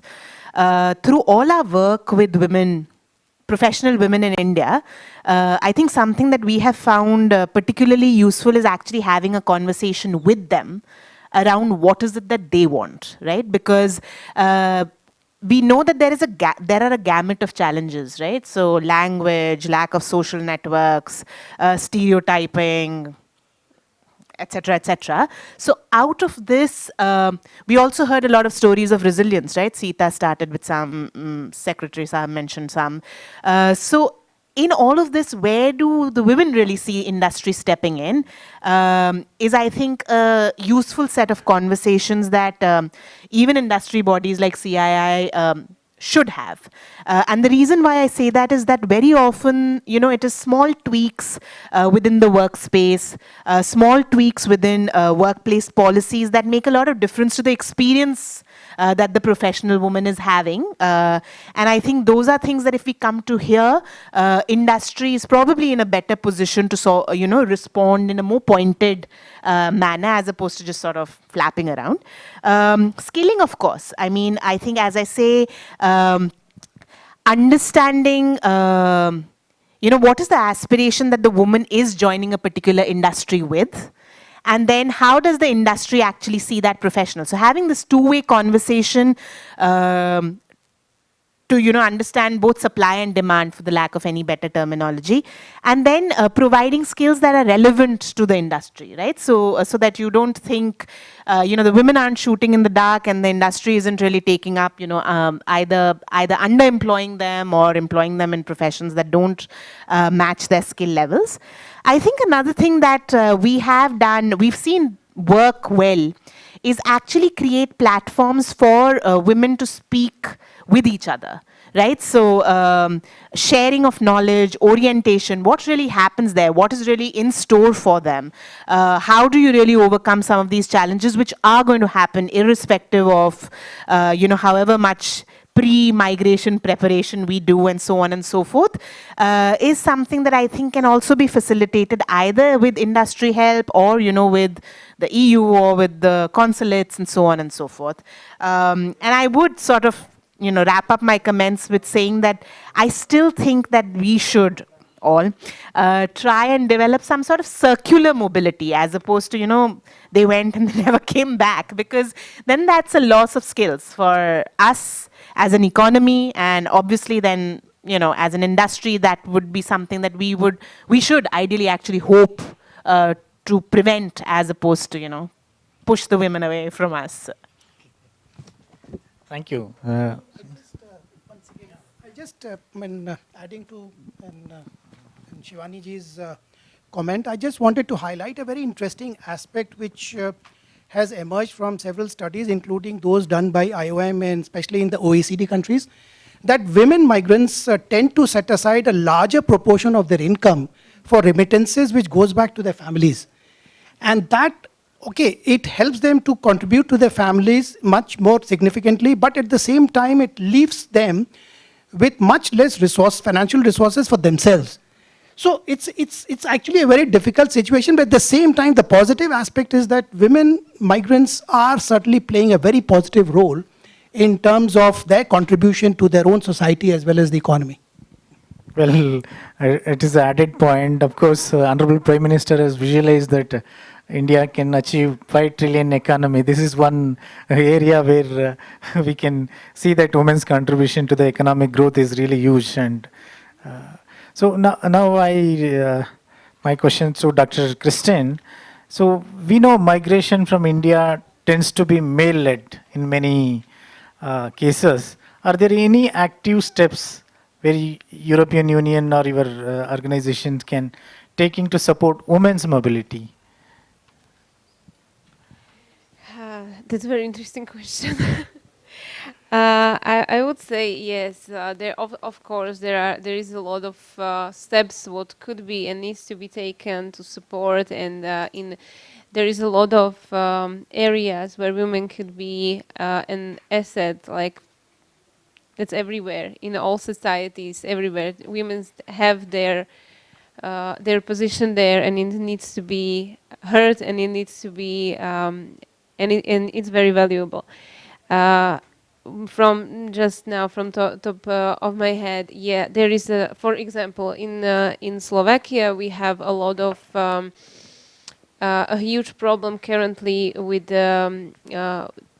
all positions in a healthcare system. So it's not only the nurses, it's also the doctors and other similar positions. But for this kind of work, there are other points there that they are quite challenging. And it's not that easy, I would say. Like if there is the interest from, let's say, Indian women to come to the European Union and work as nurses, doctors, it's great. But there is this but that there is a huge language barrier. In case you are not going to Germany or France, because these languages like French and German are languages we are learning because we want to we want to know and we want to speak. But let's say Slovak language or Czech language or Polish, those are languages who are very difficult. You cannot speak that language in other countries. So, and of course, for example, in Slovakia, the percentage of people speaking English is not that much that you can work in the healthcare system without the language. So this is one thing, and another also, like in this area, would be the recognition of the educational certificates. Currently, also Ukrainian women had a huge problem with the recognition of their certificates. They've been doctors for many years, but now because of the war, they came to Slovakia and they cannot do their jobs. So there are more and more levels of that what needs to be solved, and then maybe there would be some solution, some project, something what could be useful and helpful for the countries. Wonderful. Yes, of course, there are language barriers is one of the major setback for the women. So my question to Sanjay ji again is, we have also women from India who move as a family members, quite a large number in fact. And can you tell us how can these women can be supported better through IOM and globally? So thank you, Dr. Muniraju. The first one, of course, is, as I said earlier, there needs to be a more comprehensive and better understanding about the context and the challenges they face. One, of course, is when very often many of these women are quite skilled, but then the skills are not recognized, and that actually leads to a downgrading of their level of employment or engagement. That's number one. And number two, of course, there are issues related to discrimination, disparities, etc. So if there is a comprehensive shared understanding on their conditions and the context and what leads to those difficult conditions, it will certainly lead us to more positive steps. Thank you. Thank you. Thank you. Of course, the collaboration, more collaborations required in terms of providing skilling, creating awareness, addressing language barriers, and also certifying the professionally qualified courses. As Christine said, there are issues like the certificates recognized by some country are not recognized in other country. Globally, we in fact, India also is not accepting the medical courses done in the Ukraine or in the Russia, because their standards maintained in that country and the standards maintained in India is totally different. So after, like, how this barrier can also be addressed, where the collaborations required, of course, European Union and of course ICM can also work on that level to address these gaps in the educational qualifications, and also providing opportunities for the without any racial discrimination at the destination country. Of course, source country, they move to European Union for some kind of aspirations or job opportunity, better opportunities. Those barriers can be addressed by close partnership together. So now my question again to Apurv is like, what more can be done to attract women to avail such opportunities, and what more can be done to ensure India and European Union gain from enhanced skilled youth, could helping them join the workforce after education be something that would help us? Yeah, thanks for the question. I think, yes, definitely what you said is true.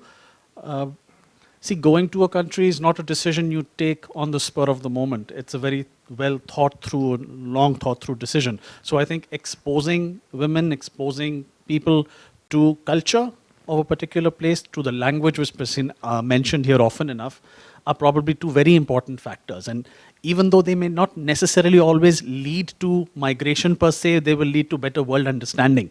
So from that perspective also, I think that right from school level, exposing students and people more to that is something that's really important. The second part of your question was about the workforce. And yeah, I think, as I said, India is an aspirational society. Working abroad is a dream many people have. And definitely, Germany also happens to be no exception. 50% of the students that go there to study stay back in Germany to work. The other 50% comes back. So what you mentioned, it has to be a little circular. We do agree, and we also try to work towards that. But yes, it's a very big driver. Absolutely. Yeah. Thank you, Apurv.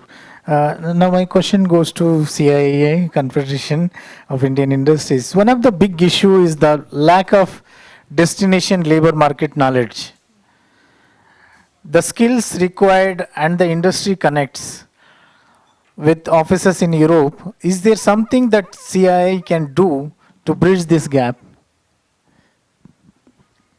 Yeah, I mean, I mentioned that I think in our last round of conversations as well, that definitely a connect between what the industry is looking for and what are the professionals looking for. So those are conversations that need to happen, not just for people migrating, actually, very frankly, even within our country.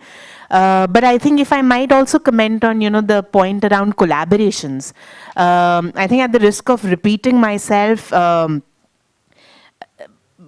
there is a very high degree of aspiration, and there is a very high degree of aspiration amongst girls in tier 2 and tier 3 cities. In fact, just very recently I was in Kerala and I was looking at early childhood education. So I was working with Anganwadi workers, and there was this very sharp young girl. She was in college, and I think she just wanted to have a conversation. She started having a conversation with me, and I, the typical question, I asked her, what do you want to do after college? She was studying chemistry here. And she's the first generation girl going into college. And she said, I want to go to UK and I am going to study forensic science. I said, okay. Like, I did not imagine, I could not imagine actually that, and it obviously speaks to a lot of prejudices that I probably carry with me, but the daughter of an Anganwadi worker in a semi-urban sort of situation was going to study forensic science and had pretty much her, roadmap marked out as to what she's going to do post. And she was not a unique case. That's something that we are hearing a lot more probably in, tier 2, tier 3 cities now than maybe Delhi. I don't know. I don't have the facts here. And I don't think we should clamp down this aspiration. But at the same time, I think our planning needs to be, again, going to the point that, okay, fine, they go, they get skilled. Can they come back? Or can we make this, I think Dr. Parvati was again talking about mobility for growth.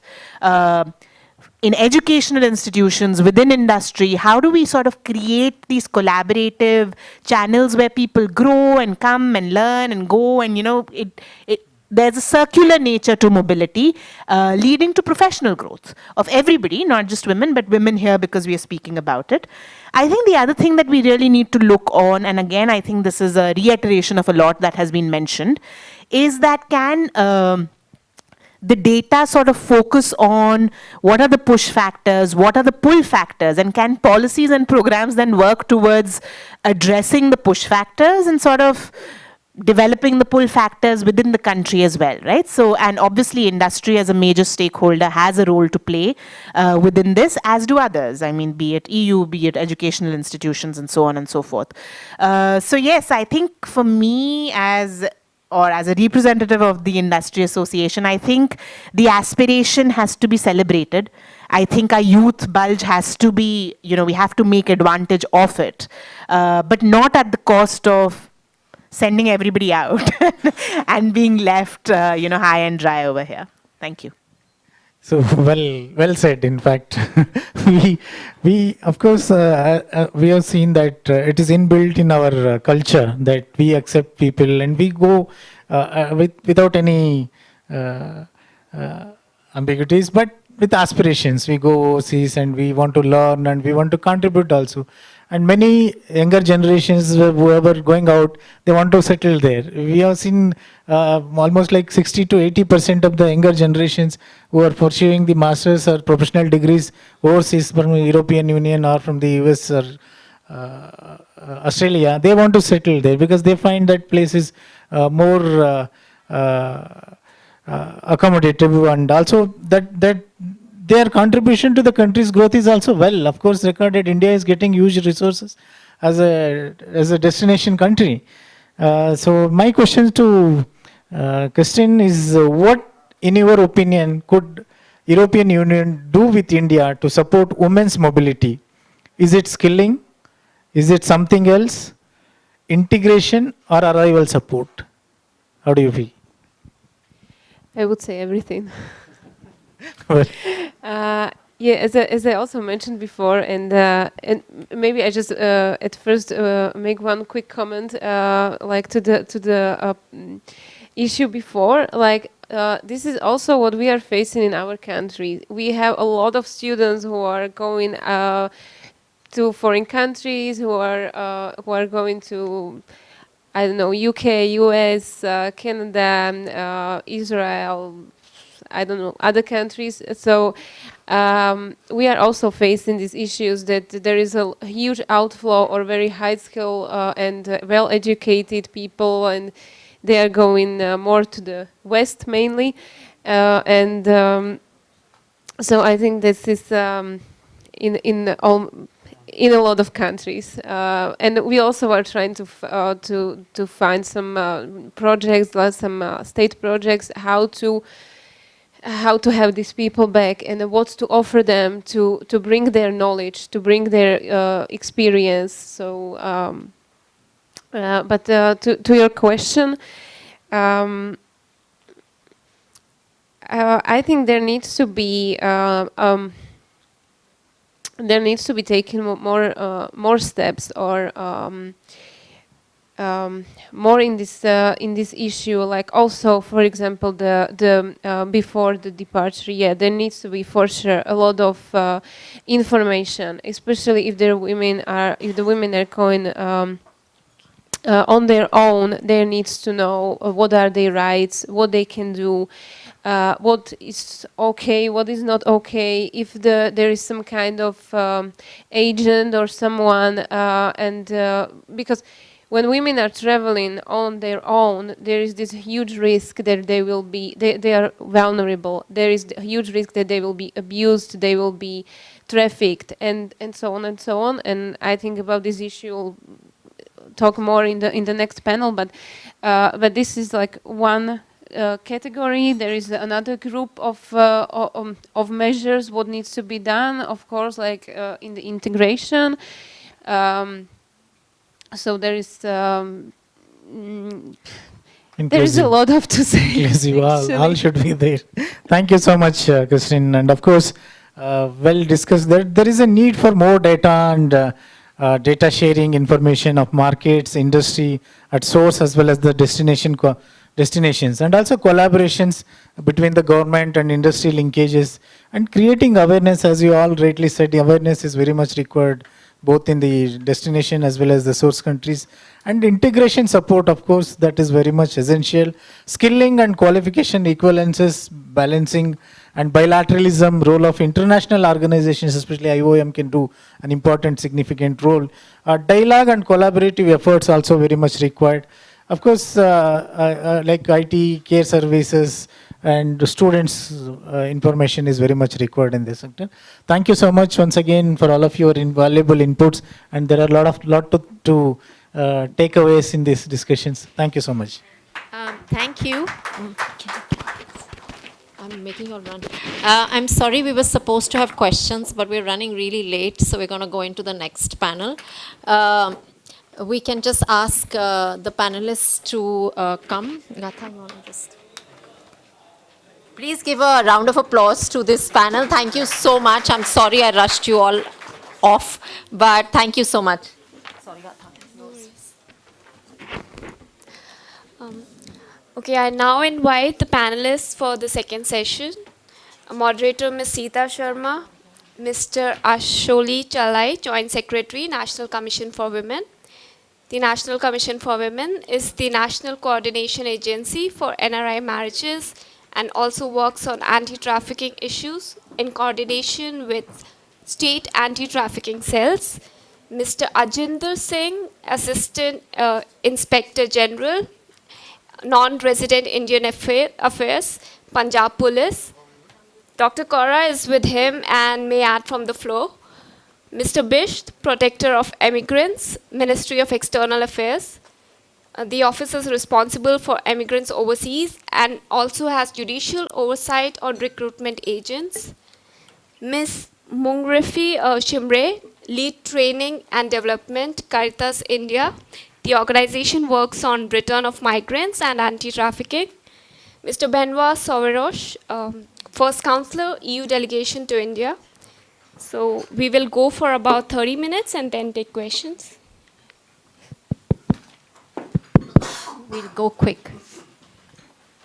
Benoit? Come. Any which way. Well, thank you. I'm here with like a whole range of people from different sides of the irregular migration discourse. So we're going to be quick. I'm going to start with my first question to Joint Secretary from the National Commission for Women. They are actually looking at NRI marriages and also around trafficking. So I'd like you to tell us a little bit about the NRI marriages, but more from the perspective of not just those who are left here, but also those who might be in another destination. Over to you. Thank you. Very good afternoon to everyone. It's a very good question. Just give a background about how we have been assigned with the responsibility of looking after the problems of the NRI's wives. During 2006 and 7, Parliament Committee, they took up the plates of the Indian NRI's wives, and then they look into the various problems being faced by the NRI's wives. And then after much deliberation, they have decided that the NCW should be given the responsibility of coordinating with all the stakeholders in order to address the problems of the NRI's wives. So by 2009, we have started functioning with a small cell, and now of course it has become bigger cell called NRI cell in National Commission for Women. And since then, we've been handling all the problems that the NRI wives faced. As Madam Sita has mentioned, not only in India, but abroad. But fortunately, we do not have much problem with NRI's wives from the European Union. Germany we have, and then of course we have Italy. The rest of the countries, they're not so much. Nonetheless, doesn't mean that we should be complacent with that. We as National Commission Women take the interests of the NRI's wives, and whenever we come across any complaint or any grievance, whether from abroad or from within the India itself, we get it registered. We have a portal for registration that is exclusively for the NRIs. Of course, we have separate portals for the rest of the other group also, but exclusively for NRI's wives, we have a separate portal. And then as soon as the grievance is registered, we take up the matter, the issue with all the stakeholders, especially the police authorities. And whenever we receive complaints from abroad, say like from the member states of European Union, we take up the matter with our embassies, with our missions. Mostly it pertains to desertion by the husband. Whether they're deserted there or they're deserted here in India. And also legal cases. There are legal cases which they have to fight. So therefore, there are legal assistance are there being provided by the various missions. So we take up the matter with the concerned missions for providing legal assistance as well as financial assistance. So we take up all these issues on urgent basis. And then if that problem happens in India, then of course we take up with the police authorities and also with the Ministry of Home Affairs whenever required, and also of course with the MEA.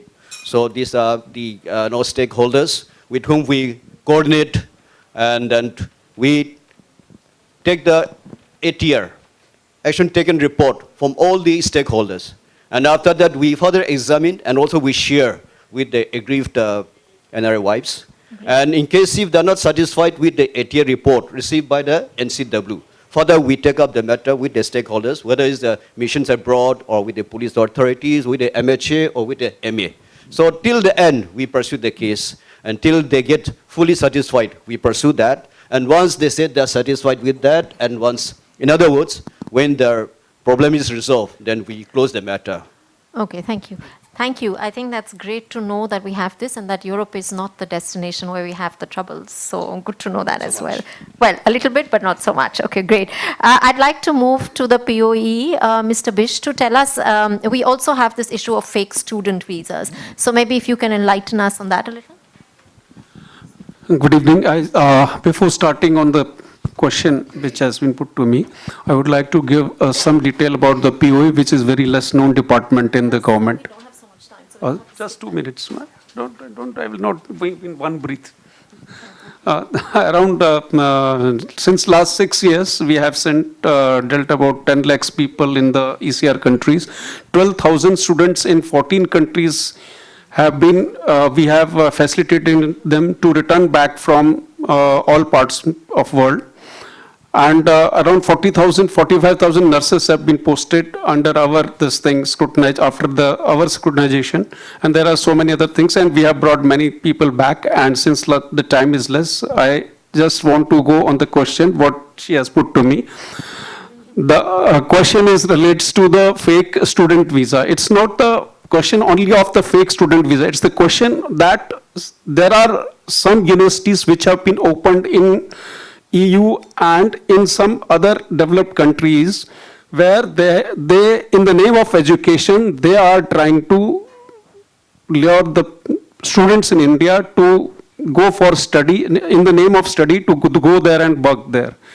And I have come, I think you few people have seen, recently there was a Times of India clipping which says that three institutes in Canada have closed themselves within 3 or 4 years. And now there are 2,000 students who are stuck up there and they don't know what to do with them. Similarly, there was a case when I was in Switzerland. There is one Savanan International Business School or something, which has some more people, organizations they have opened in different parts of Eastern Asia countries. And suddenly one day they have shut down all the things because they have declared themselves a bankrupt. And after the bankruptcy, it was so difficult to solve the problems of the students who were stuck up because of this problem. So this is the basic problem which is arising very fast, and especially from the from the very near to the war-prone area, the students have now started migrating inside the other parts of Europe. So this is the basic problem which I can tell you. Tell us, sorry, Mr. Bish, just to ask, are there as many girls or going as men getting stuck in this, or? Yeah, there are girls. Certainly in this Canada one, you can find that there are around 40% girls who are suffering. And similarly, in Savanan school, there was one girl and 7 or 8 the boys who were having this type of problem because of all these things. Thank you. I'm going to now move to police from Punjab because I think it's interesting to then hear from their perspective. Tell us what information can you tell us from the ground in terms of these women, what's going on in terms of the routes that they may be going on, or, are they going willingly and getting stuck, or what is going on from the ground level? What do you know as the NRI police? Good afternoon. So, as we have seen that during the last 10 years, the migration, it has literally doubled in India, and in Punjab also, the migration level has really increased.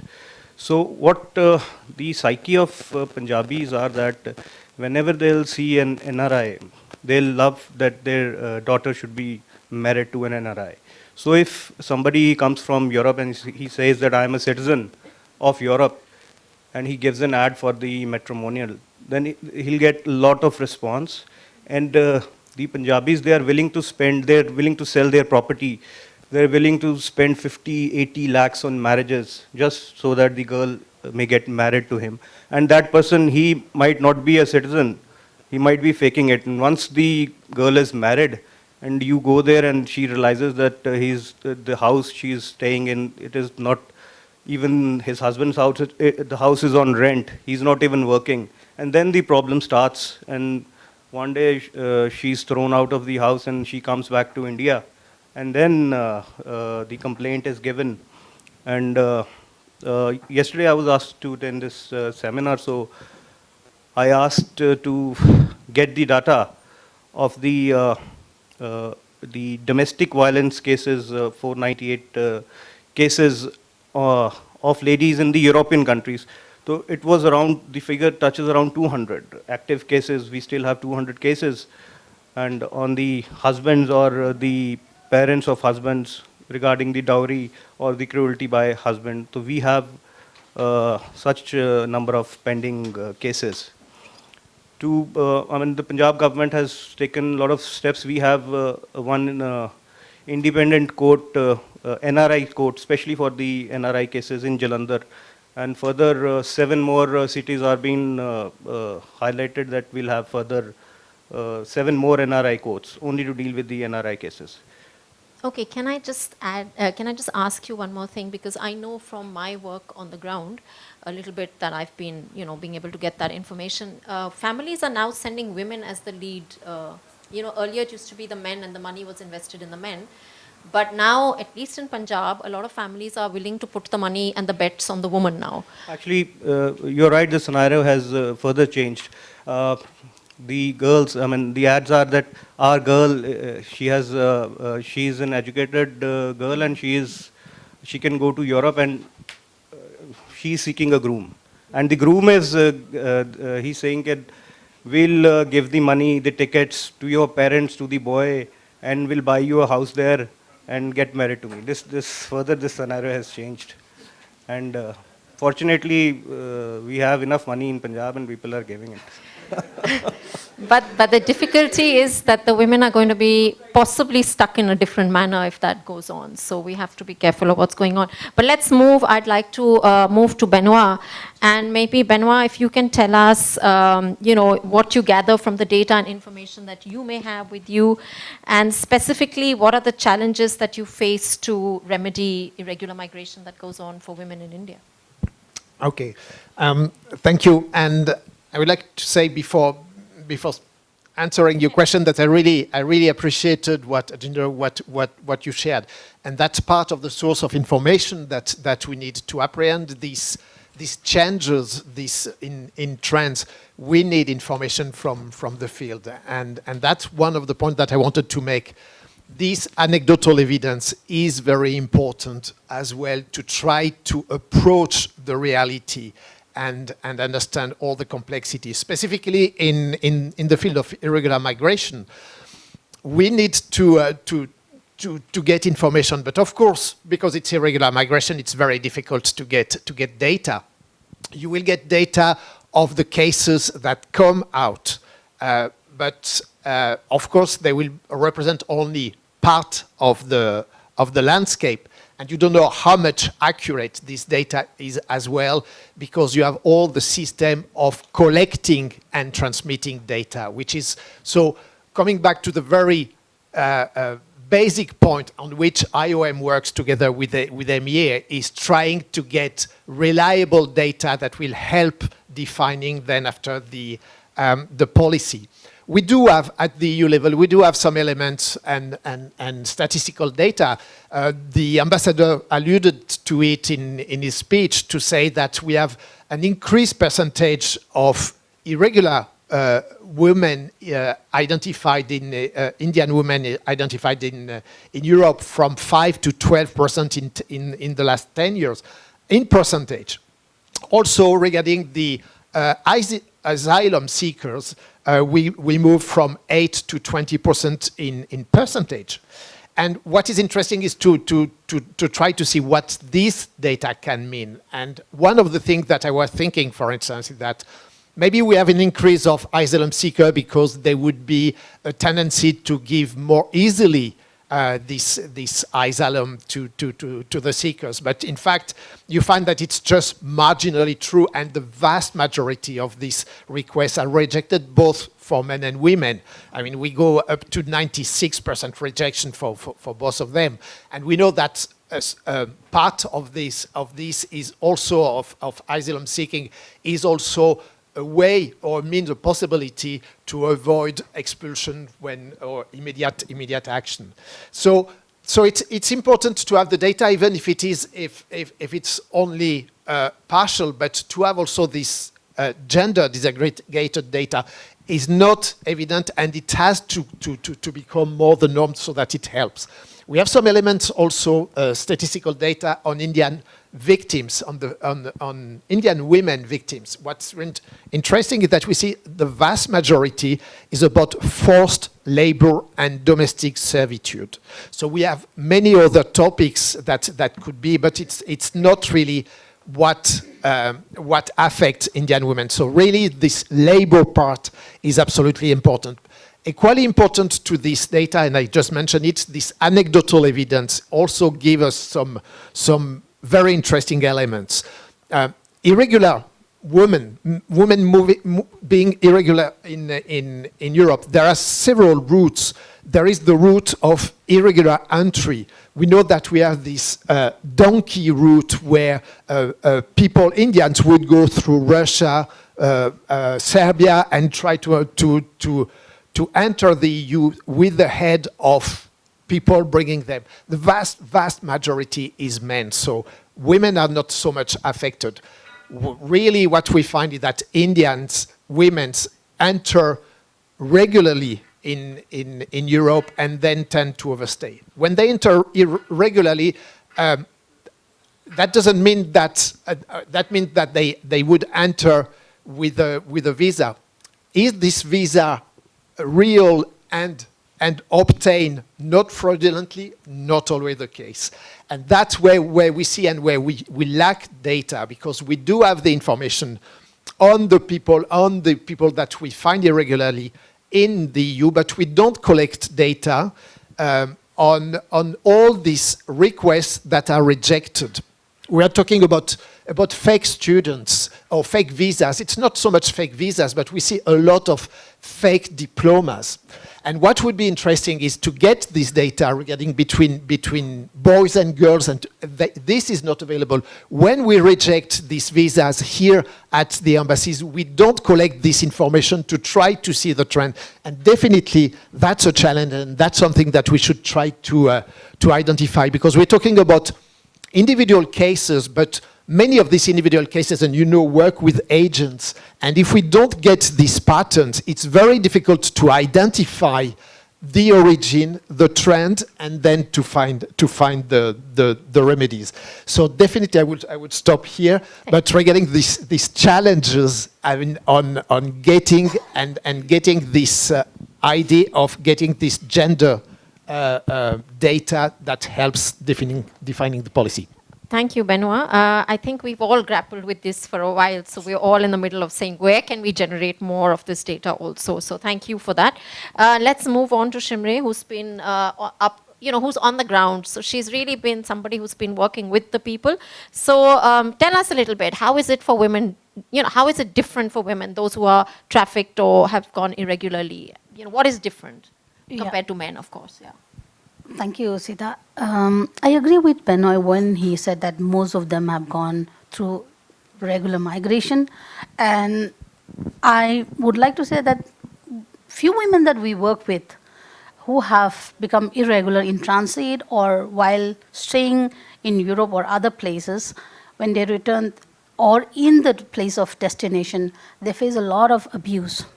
They face a lot of cheating. They feel really cheated when they reach there. And I think the story have been told by some of our earlier panelists, so I don't have to narrate, but the fact is that that's a fact. We have spoken to people who have experienced that, and when they go through that, they develop fear psychosis, they develop trust deficit, and they are very, very embarrassed in talking about their life story. So it's very difficult to get around to them. It's very, very challenging because they have been traumatized.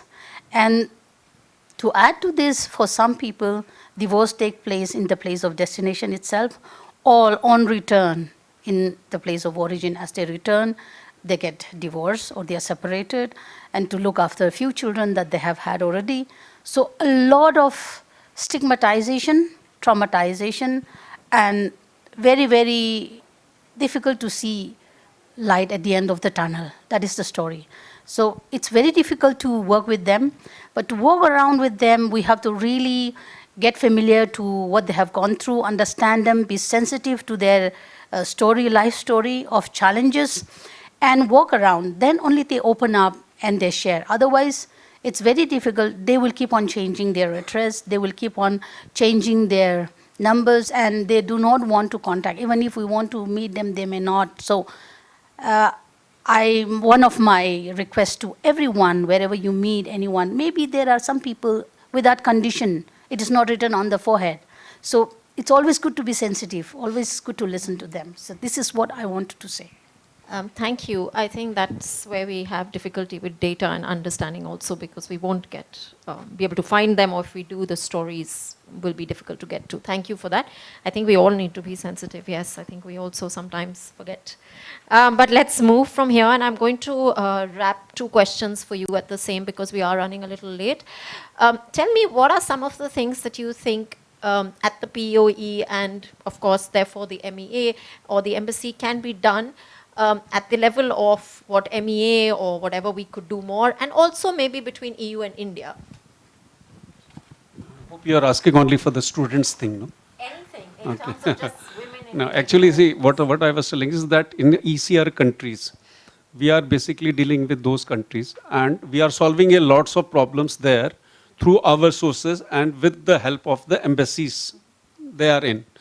But unfortunately, in EU and other places, we have not so much of access in those type of things, because they are not going through us. If there is any mechanism which takes the record of each and every migrant who is going for work outside the country, there should be some mechanism where we can locate him and where is he and how we can help him out if he is in some bad shape. So in that sense, I personally feel that we should have a mechanism like the e-migrate system we have already in place for the ECR countries. We should have such a system in other countries also, where all the migrants who are going on for the jobs, they should be registered from here. Though the government of India has several times told to everyone, each of the migratory to, when they go there in their destined country, they should report it to the embassy, but that doesn't happen.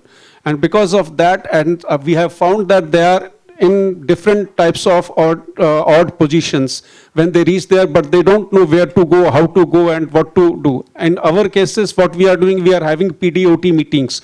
Means all the migrants who are going to these 17 countries, we have around 31 centers where we give training.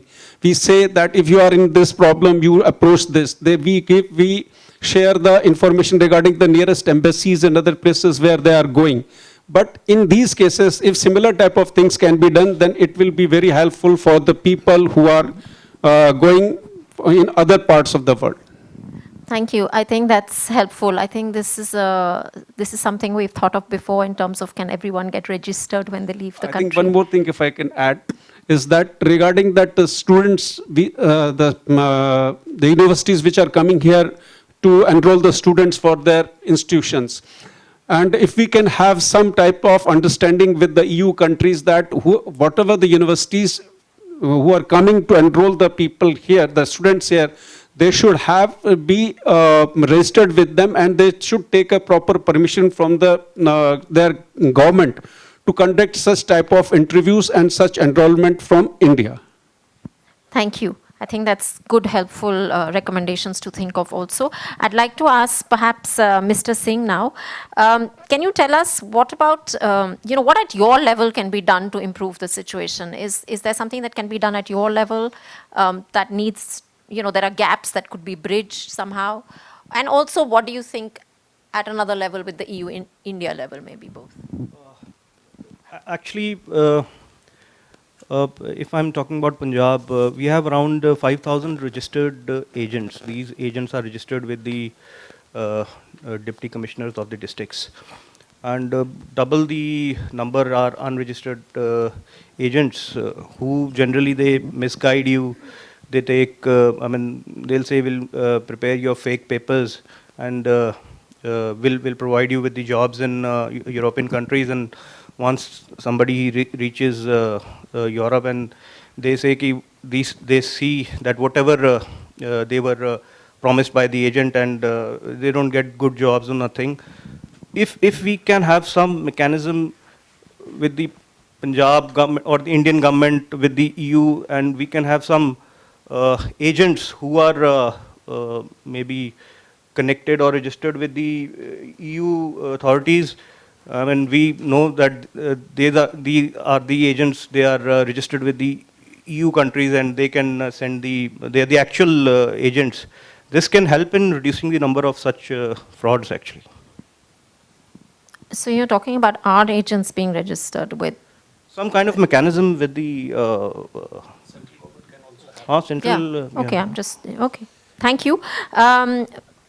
So maybe you can tell us where do you see NCW kind of play a role in bridging any of these gaps? Do you see any role that NCW could play? Yes. We have so many things in mind, and when I say that we do not have much problem with European Union member states, we do have many concerns, and as I was telling that we cannot just afford to be complacent. We have many challenges. I think if you can permit me, just bear with me, slightly away from your question. We have challenges like apartheid divers, and then the child custody problem, child abduction cases filed by the respondent, mean by the husband, because when the mother takes away her baby to India, again, the respondent would file that it is child abduction case. And then denial of maintenance, denial of maintenance, non-cooperation, of course, that happens domestic by the police, etc. We come across that also. And then non-recognitions of the Indian court's verdict or direction by the foreign court. And also no clue about the whereabouts of the husband. That is a major problem.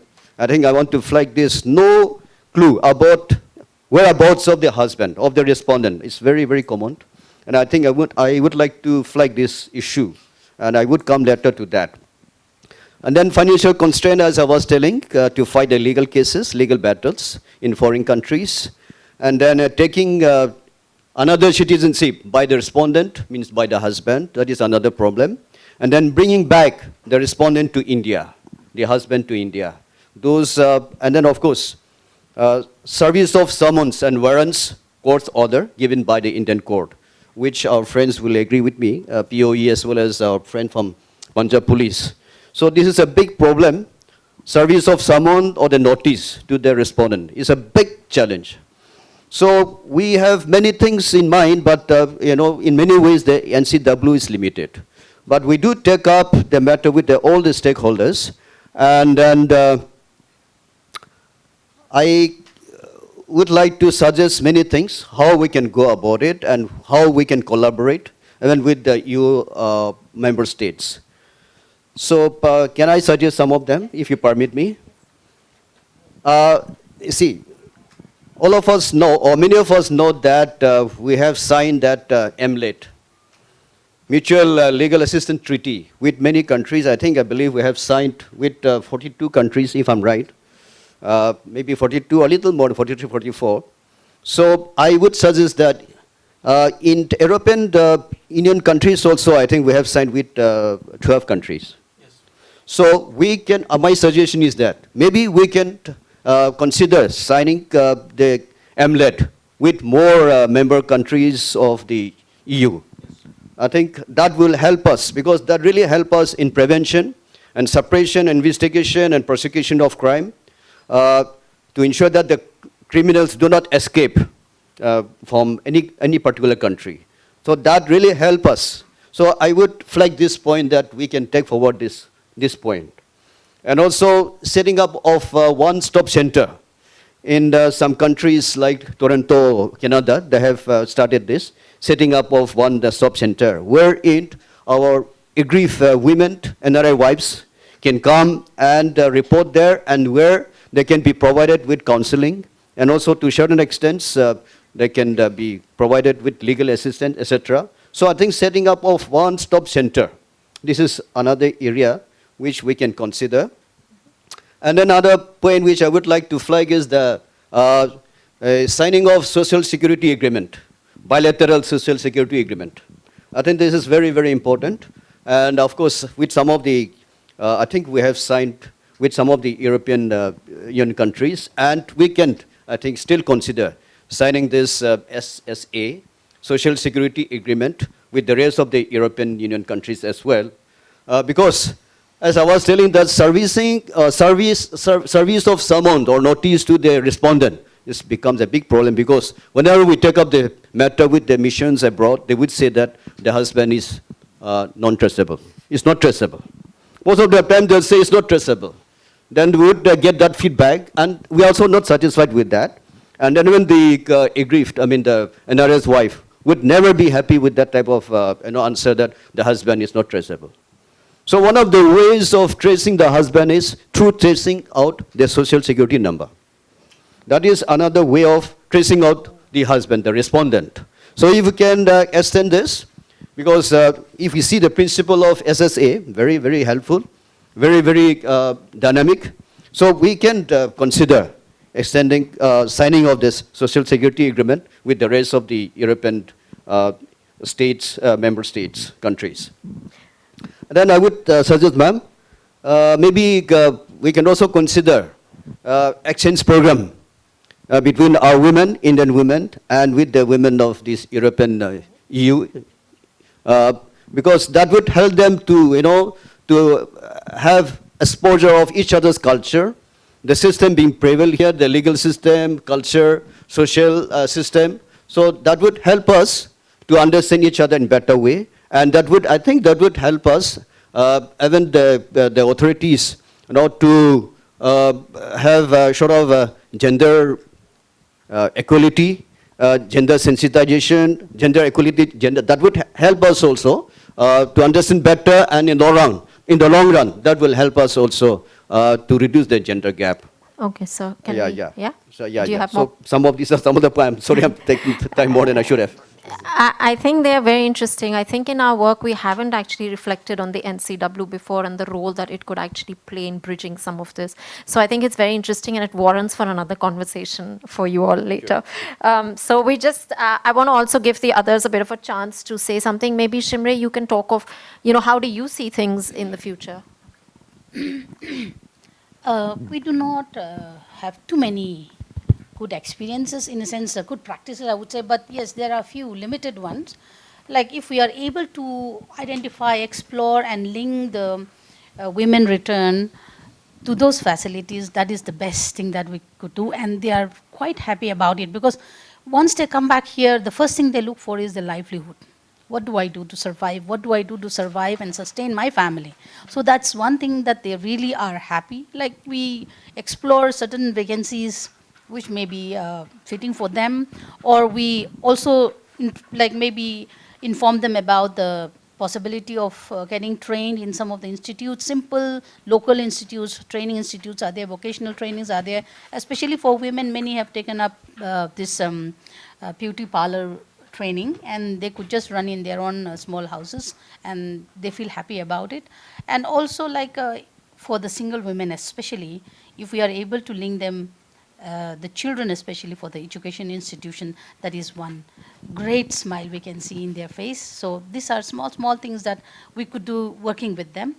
A few kind of maybe requests and recommendation would be, like they face a lot of those returned, like especially when they become irregular, they face a lot of questioning at times in the airport because they carry different types of airport passport, and their return is not like any normal return, so they feel embarrassed, they feel maybe very low confidence, and they feel very stigmatized. So that smooth transition would be a great help for them, a dignified return. That is one thing maybe we need to work around. Maybe some panelists and others can also help us do that. That is one thing. It's great to work with them once they find happiness and they see some hope. And also another thing is, I would like to also, whatever possible way, if we see, we link them up with facilities, as I said. And the third one is, if there is a possibility of mapping the high potential risk area for especially women who are really potential for becoming irregular migrant. Yes, one of our panelists have already said they become irregular migrant because of, like maybe they migrate as married couple, but they end up being there and they are thrown out, so they become irregular. So to have that kind of mapping and do a real awareness campaign and to prevent such kind of irregular migration, and also to sensitize the family, if at all it happens and they return, to accept them as their family members like before, and not throw them out here even in their home country. This is one thing that I would like to request. Thank you very much. Thank you. I would now request Benoit to also tell us from the EU perspective. You've heard all of this. How do you see, what's the kind of support? What do you think? Yeah. What I would like to say that we've heard now that this issue of irregular Indian women in Europe is a complex issue. It's very difficult, and we cannot just have one or two categories. I mean, we've heard that there is a different situation either due to fraud, to crime, but also we have victims, and we need to take all that in its complexity and try to find how to address it. And my take is that it needs to be taken and addressed at all stages, and we've heard that as well, before moving. So the information and the awareness of the risk of the migrants, to know that they may be bound to irregular migration without knowing it, but they may also make the choice. They need to know what the risks are. We need to work in the EU as well. We need to work to make them aware on all the possibilities that they have, depending on the way they feel, where sometimes we've heard that they can be trapped, but they do not dare going and trying to find help.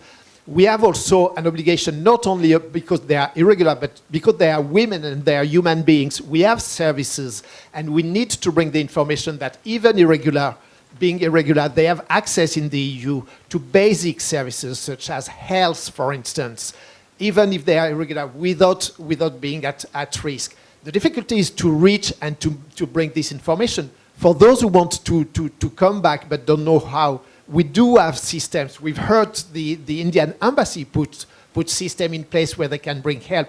But how do you reach them? So we have this issue of bringing the services, but also bringing the information to these places. And that's an additional difficulty, how the information can reach. And the last one is, of course, on return, as you very well explained. We need to accompany again and to work to make this return experience a smooth one, because it will help then after creating this virtuous circle.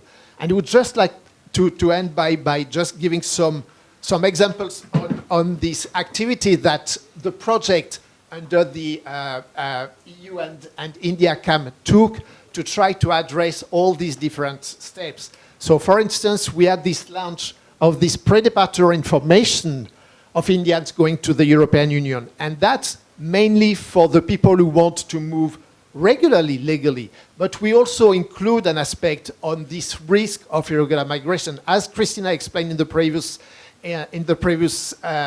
panel, things are interlinked. So it's artificial to separate the two. And I think it's one way to have this information going. The other one that I found really interesting, that we did a couple of examples of reaching the Indians who are in EU member states. So we had a handbook for integration of Indians in France, for instance.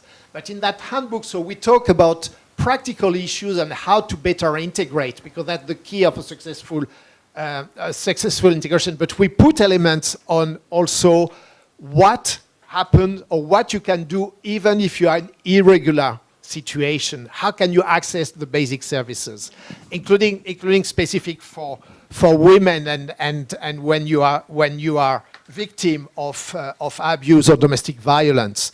And so it's good to have that, but of course it's in English, so it may not reach the targeted people. So that's why we did also in Punjabi for the Indians in Italy, where we know that we have a big Punjabi community.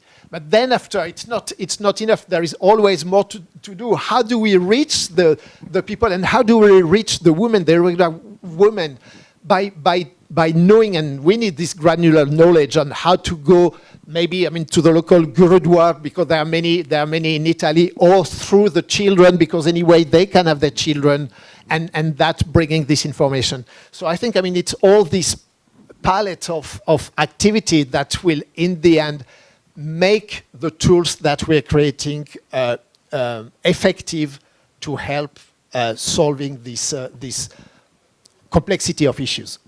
Thank you. I think besides the tools, I also think that some of this conversation that we're having with different stakeholders at different levels and trying to find how each one could actually contribute to this process is going to be helpful, and something you might want to keep moving forward with, actually the role of NCW, for example, or the police, and what can be done with also MEA, and also thinking of, some of the kind of linkages that can be made to address some of these issues. They are complex and difficult to grapple with. Actually, we tried very hard. I actually tried to do a whole study on irregular migration and completely failed because there just isn't the data. The information was too anecdotal, so we couldn't manage. But I want to we're really running late. I'm really sorry for that. I know I'm getting looks from people. So I'm going to thank the panelists. Is there any last burning point for 30 seconds from anyone, or can we shut it? Okay. I'm gonna close.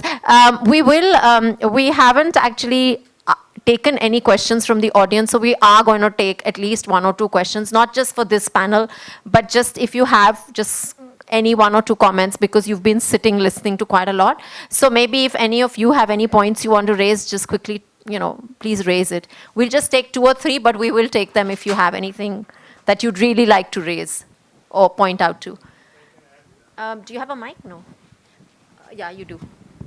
Behind you. Yeah. Thank you very much. I'll not take much time. Just 2 points I wanted to add. We should go to the root cause of the irregular migration. Now, people want to migrate for greener pastures. They want to go for employment. Now, if you look at in Punjab, we have done a study that particularly not gender-based, but if I say women, those who are able to go on a study visa, they are going through a study visa. That's one aspect. But those who are not able to go on a study visa because they are not educated, they are dropouts, they find a irregular migration, through crossing borders illegally. So that's where I think what we need to do is, the information is very, very important. They want to go abroad. We need to set some system in place where states are also involved. Now, just now, like mentioned about Canadian College, 2,100 students, 90% of them are from Punjab. And I know we were not aware that they are stuck there. And states should be involved into the entire process. And I think with the state intervention, with the MEA, this irregular migration can be controlled. So that's very, very important aspect. Thank you, Dr. Kaura, for those remarks. Is there anyone else? We'll take, if there is anyone who wants to add. Okay, there is silence. I'm going to close because we are running late. Sorry. Thank you so much to all the panelists. I think it's really great that we can have these discussions. So thank you so much for being with us and taking your time. Thank you. I would request you to please, if you can, please give them a round of applause. They've been really supportive and come through this. Actually, it's okay. It's okay. Benoit. Please don't go. I'd like to invite now Joint Secretary Mr. Anurag Bhushan to please come and give the closing remarks, and Benoit also.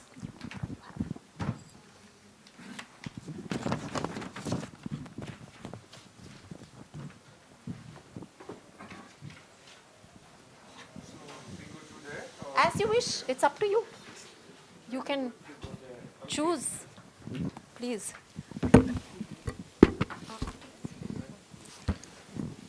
Thank you. Good evening, friends. I think it has been a very long proceedings and largely one-way exercise, but I think there has been a lot of nuggets of information that we have gathered in course of last two hours or so.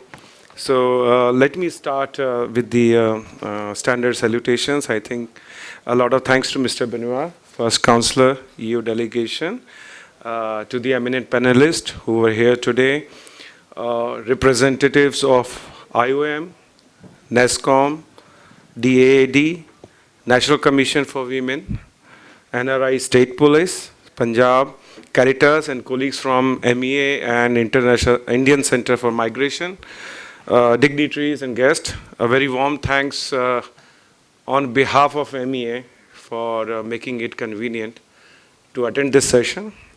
This session is important for two reasons.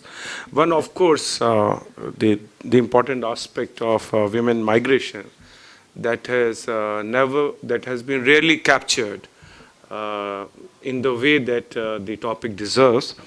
And second, of course, this is the concluding activity of the very successful India-EU Common Agenda on Migration.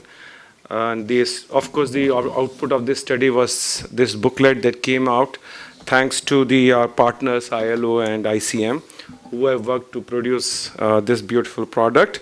Thanks to them. But although the study is quite exhaustive, I was very pleasantly surprised that the two sessions brought out certain ideas that could probably be added to this study, and we could do a second phase of this study perhaps. So my thanks to the panelists for making this seminar very engaging. My ideas, very succinctly put on women's migration, are as follows. That the first session, of course, very adequately captured the emergence of women migration as a very important component of international migration in significantly addressing the growing global labor market demands. I think we can see whether it is skilled and semi-skilled workers. Women have been engaged across diverse sectors and have been playing instrumental roles in development across the international community. We are therefore witnessing increasing trend of feminization of migration with women. And as one of the panelists also indicated, there is also a welcome trend that there is a deep interest that is developing among our women folks in migrating abroad for professional reasons as well. Of course, there is a history to women migration. And I think if you see, the GCC was the primarily primary recipient of the migration, and I'm talking about the professional migration. I've yet to touch upon the migration for other reasons such as matrimonial and so on and so forth. For professional reason, GCC was the original market that women could easily see. And fortunately or unfortunately, a large part was of the household women folks that moved to GCC. The bottom of the bottom kind of skill set that you would presume. And I think it had a lot of benefit because I think it gave, I think, a lot of people means of livelihood that they could only imagine. But of course, it also brought challenges. But now we are witnessing women moving not just to GCC, but to other countries and even to Europe. And hence the interest of EU and India in working on these issues. So there are challenges also, and especially because this particular set of migrants, women migrants, they are also very vulnerable to the migration cycle. And so they have their specific needs and challenges. We are well aware of a lot of these challenges that was pointed out in the second session, in particular by the representative from Punjab Police and NCW and our own POE. We know that a lot of challenges are beyond our control, and hence we like to work with our partners such as EU to make sure that these factors are adequately addressed. So not just bilaterally, let me tell you that internationally also, migration is emerging as a very important topic of conversation. This year only, the Global Compact on Safe, Orderly and Regular Migration was held in Ireland. The name of the summit was Global Diaspora Summit, but the basis was this Global Compact that the international community had arrived. And then thereafter, we also had an International Migration Review Forum in New York, where also this Global Compact was discussed. And women migration forms a very important part of this compact. So I think a lot of activities and work is happening at the international level. And I'm sure that many of the challenges that our representatives here indicated may be now possible with the cooperation of the international community. So today's seminar provides us an ideal opportunity to reflect the specific needs of Indian women migrating to the EU and also identify crucial areas to facilitate, enhance, and support their mobility. Another important aspect we need to deliberate, and this I think is very important, although it was not covered in seminar, is a reintegration of the women migrants who come back to India, either after the end of their professional services or because of one reason or the other. I think we need to have more adequate attention given to this particular aspect. So given the increase in migration flows in the India-EU migration corridor, there is a need also to closely analyze a migration policy initiative that would be mutually beneficial to the Indian and the EU. The India-EU Common Agenda on Migration and Mobility Framework has enabled a policy environment that will also protect the welfare of the women migrant and empower them with equal opportunities. It is essential to build on this cooperation in formulating policies that will further encourage the migration of Indian women to the EU. In this context, sharing information and disaggregated data on labor market and skilling, as well as channels and routes taken between India and the EU is paramount to strengthen cooperation in addressing the gender-specific needs and capacities. In particular, I think going forward, both the partners, India and EU, need to work to see that we have sufficient opportunities in sectors such as healthcare, hospitality, and education, where women are adequately represented. We should also look at other measures such as permitting spouses to work, so easier regime for the spouses. Second, improving portability of skills and qualification. And three, working on joint programs in skilling and language with our EU partners. And fourth, of course, developing support systems both at the point of origin as well as point of destination. So thus it is crucial to consider all points of the migration process, pre-departure, transit, post-arrival, and post-return. The idea being that the entire migration chain should be based on trust, and there should be deep trust, because especially for women, trust is a very important factor when they decide to move to a destination. And so just to wrap it up, I think I need to thank all the panelists. In particular, I need to thank Joint Secretary NCW, and of course the Punjab government, which came here. I think we were very happy to hear the measures that both the NCW and Punjab government is taking. I think a very comprehensive review was undertaken, and I don't know what Punjab government can do more other than probably opening matrimonial services. So thank you very much. I do hope that we will continue to promote dialogue on this and other related topic. Once again, thank you. I extend my heartiest gratitude to all of you for making this last activity a very memorable one. And once again, thanks to all the organizers, in particular to Sita and to her teammates for making this successful. My colleagues from ICM, I also give my gratitude as well. Thank you. Thank you very much, Joint Secretary. I request Benoit to please give your closing remarks. Thank you. Joint Secretary Bhushan, I'm not going to repeat what you said, because I would certainly say it in a less elegant way, but I think I can adhere to all what you said regarding both this event and the perspective.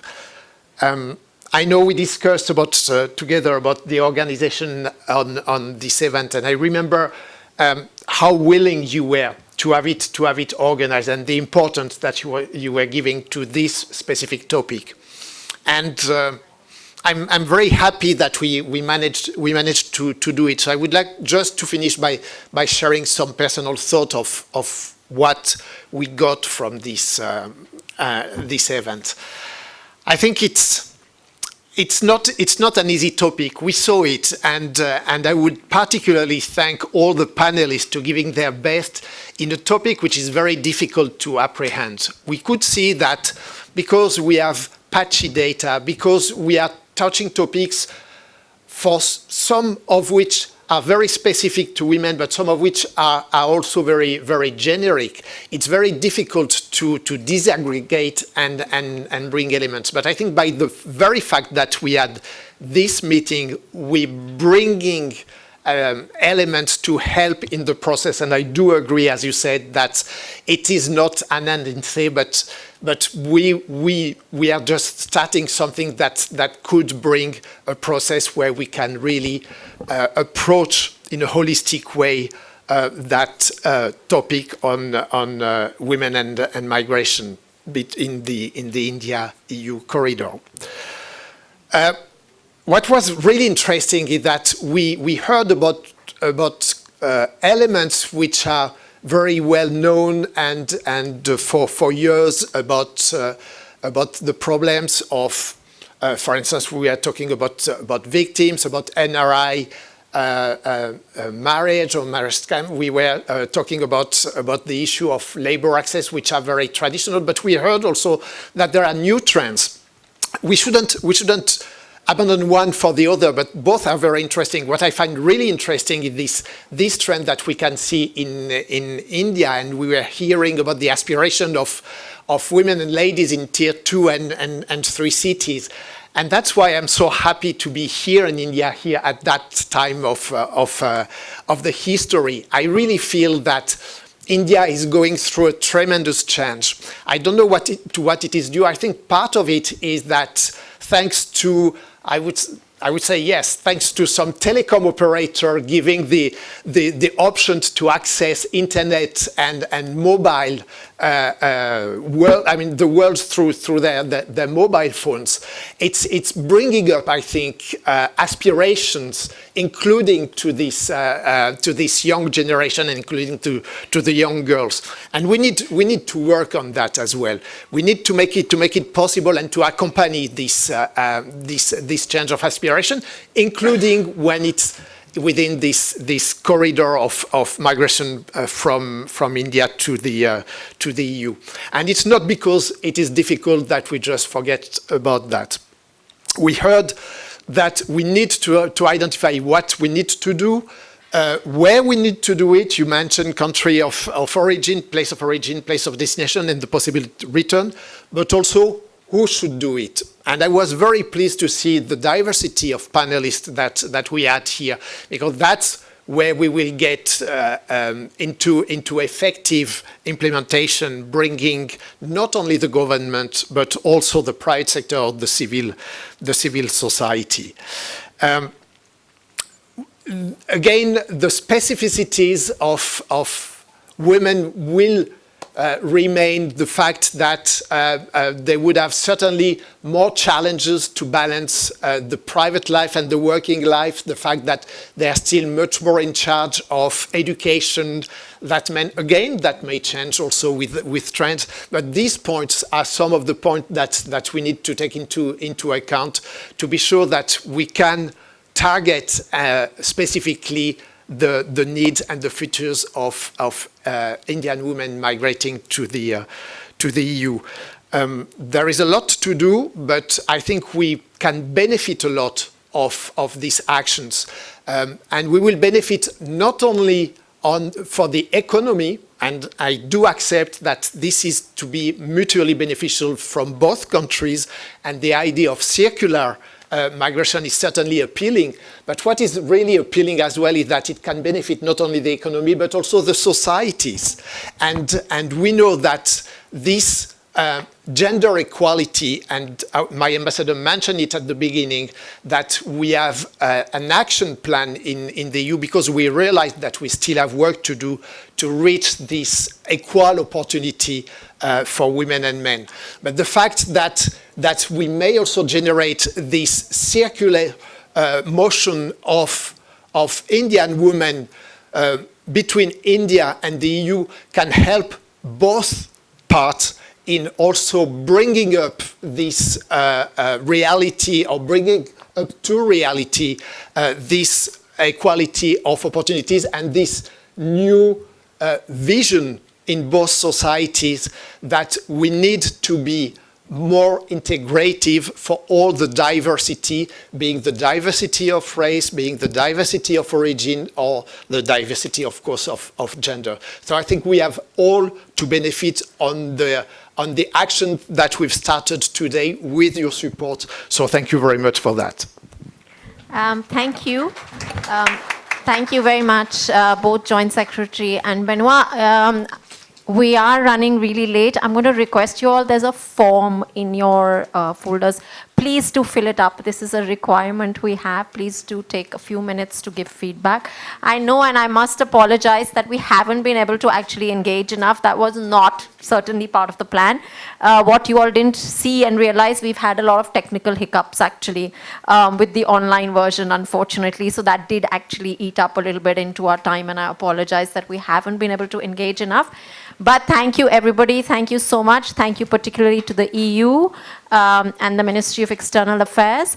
But also thank you for all the panelists, some who we got very last minute, and all of you for being with us today. It's been a long journey for me on this India-EU, and I'm very pleased to see that it is the women event is one of the last that we are doing. So thank you very much, everybody, for being with us. Thank you. There is the study, and if you want, we can try and send it over to you if you're interested in some of the work that has happened on this. Thank you very much. Thank you.